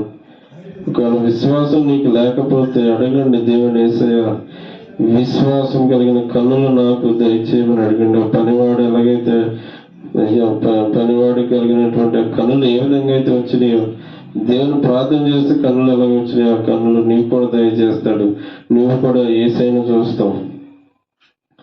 యేసయ్యను చూడాలంటే ఈ భౌతిక నేత్రాలతో చూడలేమండి. ఆయన చూడలేం. ఆత్మీయ నేత్రాలతోనే యేసయ్యను చూడాలి. యేసయ్య కనపడతాడు, ఎవరికైనా కనపడతాడు. యేసయ్య కనపడడం అనే విషయం లేదండి. ఇక్కడ కనపడతాడు, అందరికీ కనపడతాడు. కానీ నువ్వు చూడాలి. ఇప్పుడు నాకు కనపడుతున్నాడు, నీకు కనపడతలేదు. కారణం ఏంటంటే నీలో ఆత్మీయ నేత్రాలు లేవు. ఆత్మీయ నేత్రాలు ఉండాలి. విశ్వాసం అనే ఆత్మీయ నేత్రాలు, పంచ జ్ఞానేంద్రియాలు మనలో ఉండాలి. యేసయ్యను చూడాలి, యేసయ్యను ముట్టుకోవాలి, యేసయ్య చెప్పే మాటలు వినాలి. యేసయ్య నుంచి వచ్చే సువాసనను మనం ఆస్వాదించాలి. ఇదంతా విశ్వాసం ద్వారానే కలుగుతుంది. చాలా విషయాల్లో మనం ఇంకోటి ఉన్నాం. భక్తి విషయంలో రాకడ చూస్తే అదే సమీపంలోనే ఉంది. ఇంకా మనం మన పనులు, మన ఆలోచనలు, మన పరిస్థితులను బట్టి ఉంటున్నాము. రేపు రాకడ వచ్చిందంటే మనందరం వినపడ్డాం అనుకోండి, పోయేది నరకానికి. మన నిరీక్షణ ఏంటి? ఇప్పుడే చెప్పుకున్నాం. మన నిరీక్షణ పరలోకం. మన నిరీక్షణ యేసుక్రీస్తు ప్రభు. ఏమండి ఇవన్నీ వదిలేసి ఇంకా మన లోకానుసారంలో జీవిస్తున్నాం. అడగండి దేవుని యేసయ్యా, నాకు మిమ్మల్ని చూసి కన్నులు దయచేయండి యేసయ్యా, విశ్వాసం అనేది దయచేయండి, విశ్వాసం అనే కన్నులు నాకు దయచేయండి దేవా. పనివాడు ఏ విధంగా అయితే పొందుకున్నాడు అదే విధంగా నీవు కూడా పొందుకుంటావు యేసయ్యా. మిమ్మల్ని చూసే కన్నులు నాకు దయచేయండి యేసయ్యా. యేసయ్యా సహాయం చేయండి. ఎలీషా ఏ విధంగా అయితే మమ్మల్ని చూశాడు, నేను కూడా ఆ విధంగా మిమ్మల్ని చూడటానికి సహాయం చేయండి యేసయ్యా. అబ్రహాము, దానియేలు ఏ విధంగా అయితే, శద్రకు, మేషకు, అబేద్నెగో ఏ విధంగా అయితే విశ్వాసముతో, వాళ్ళకు విశ్వాసం ఉంది కాబట్టి ఆ మాట అనగలిగారండి. రాజు దగ్గర అంటే ప్రధానమంత్రి దగ్గరికి వెళ్ళి ఆ మాట అనగలుగుతావు నువ్వు? అనలేవు, ఎందుకంటే నీకు విశ్వాసం లేదు. కానీ శద్రకు, మేషకు రాజుగారిని కూడా లెక్క చేయవు. రాజుగారు అంటే ప్రధానమంత్రికి అయినా కొన్ని చేయడానికి అర్హత ఉండదండి. కానీ రాజుగారికి ఏమైనా చేయొచ్చు. ఆయన మాట ఇస్తే చాలు, జరిగి తీరాల్సిందే అండి. అంత ధైర్యం ఎక్కడి నుంచి వచ్చిందంటే వాళ్ళకు ఉన్నటువంటి విశ్వాసం. రాజును కూడా లెక్క చేయాల, మోషే రాజును కూడా లెక్క చేయాల. రాజాగ్రహం వెనక నుంచి వస్తుంది, కానీ ఆయన విశ్వాసం చిక్కు చెదరలా. ఎర్ర సముద్రం నుంచి దాటి వెళ్ళిపోయారు. చూశాడు, ముందే చూశాడు ఎర్ర సముద్రం పాయలవుతుందని మోషేకి తెలుసు ముందే. విశ్వాసంతో చూశాడు కాబట్టి అక్కడ ఉన్నటువంటి ప్రజలతో మీరు భయపడకండి అంటున్నాడు. చూడాలి, మన ముందు ఏది ఉన్నా కానీ ఆత్మీయ నేత్రాలతో విశ్వాసంతో చూస్తే నీకు అన్ని కనబడతాయి. ఏసైనా చూస్తావు, పరలోకం నీకు కనబడుతుంది. రేపు పరలోకం వెళ్ళినప్పుడు ఈ పరలోకాన్ని నేను భూలోకంలోనే చూస్తాను అనుకుంటాను. ఆ స్థాయికి ఎదగాలి మనం. పునాదిలో పునాదిలో రెండో రాయి విశ్వాసం. మన పునాదిలో ఉన్నటువంటి విశ్వాసం మనం అందరం కలిగి ఉండాలి. స్తోత్రము తండ్రి, యా సహాయం చేయండి. వందనాలు, స్తోత్రాలు తండ్రి. యా ఈరోజు విశ్వాసం అని తండ్రి, విశ్వాసం గురించి కొన్ని విషయాలు మాకు తెలియజేసిన విధానం అంటే మీకు వందనాలు, స్తోత్రాలు తండ్రి. యా సహాయం చేయండి. యా ఆత్మీయ నేత్రాలు మాకు దయచేయండి. పనివాడికి మీరు ఏ విధంగా అయితే యా కన్నులు తెరిచారో ఆ విధంగా ఇక్కడ ఉన్న వారందరికీ కూడా కన్నులు తెరవండి. మిమ్మల్ని చూసే కన్నులు దయచేయండి దేవా. మీకు వందనాలు, స్తోత్రాలు తండ్రి. సహాయం చేయండి. ఇంతవరకు తండ్రి మీ వాక్యాన్ని విన్నారు, సహాయం చేయండి. ఇంతవరకు తండ్రి మీ వాక్యాన్ని విన్నారు, సహాయం చేయండి. వారిని వెలిగించండి, మనోనేత్రాలు తెరవండి. మనోనేత్రాలు తెరిస్తే తండ్రి వాళ్ళు మేము చక్కగా చూడగలుగుతారు. సహాయం చేయండి. ఉన్న వాళ్ళు ఎవరు కూడా విశ్వాసం లేకుండా ఉండకూడదు. సహాయం చేయండి దేవా. మేమందరం విశ్వాసం కలిగి మా భక్తి జీవితాన్ని కొనసాగించుకోవటానికి సహాయం చేయండి. మా నిరీక్షణ ఈ భూమి కాదు తండ్రి, మా నిరీక్షణ అంత పరలోకమే. మేము ఇక్కడ పరదేశంలో యాత్రికులము తండ్రి. మేము మళ్ళీ మా స్వదేశానికి మేము వెళ్ళిపోవాల్సిందే తండ్రి. మా పౌరస్థితి పరలోకంలోనూ ఉంది తండ్రి. మేము పరలోక పౌరులము తండ్రి. సహాయం చేయండి. మేమందరం కూడా తండ్రి పౌరస్థితిని పొందుకోవటానికి పరలోకాన్ని మేము కళ్ళారో చూడటానికి సహాయం చేయమని ఉన్న వాక్యం ద్వారా మాలో ఫలింప చేయండి. నూరంతగా ఫలింప చేయండి తండ్రి. సైతానుడు ఎత్తిపోకుండా తండ్రి ఈ వాక్యాన్ని తండ్రి వారమంతా ధ్యానించుకోవటానికి సహాయం చేయండి దేవా. ఇక తండ్రి మీ విషయాల్లో అనేక మంది నిర్లక్ష్య స్థితిలో ఉంటున్నారు తండ్రి. సహాయం చేయండి. నిర్లక్ష్యం తీసివేయండి, సహాయం చేయండి దేవా. తండ్రి మీ మీద కాన్సన్ట్రేషన్ ఎక్కువ పెట్టడానికి సహాయం చేయండి దేవా. మీకు వందనాలు, స్తోత్రాలు తండ్రి. నిర్లక్ష్య స్థితిని మాలో నుంచి తీసివేయండి దేవా. మీకు వందనాలు, స్తోత్రాలు తండ్రి. సహాయం చేయండి దేవా.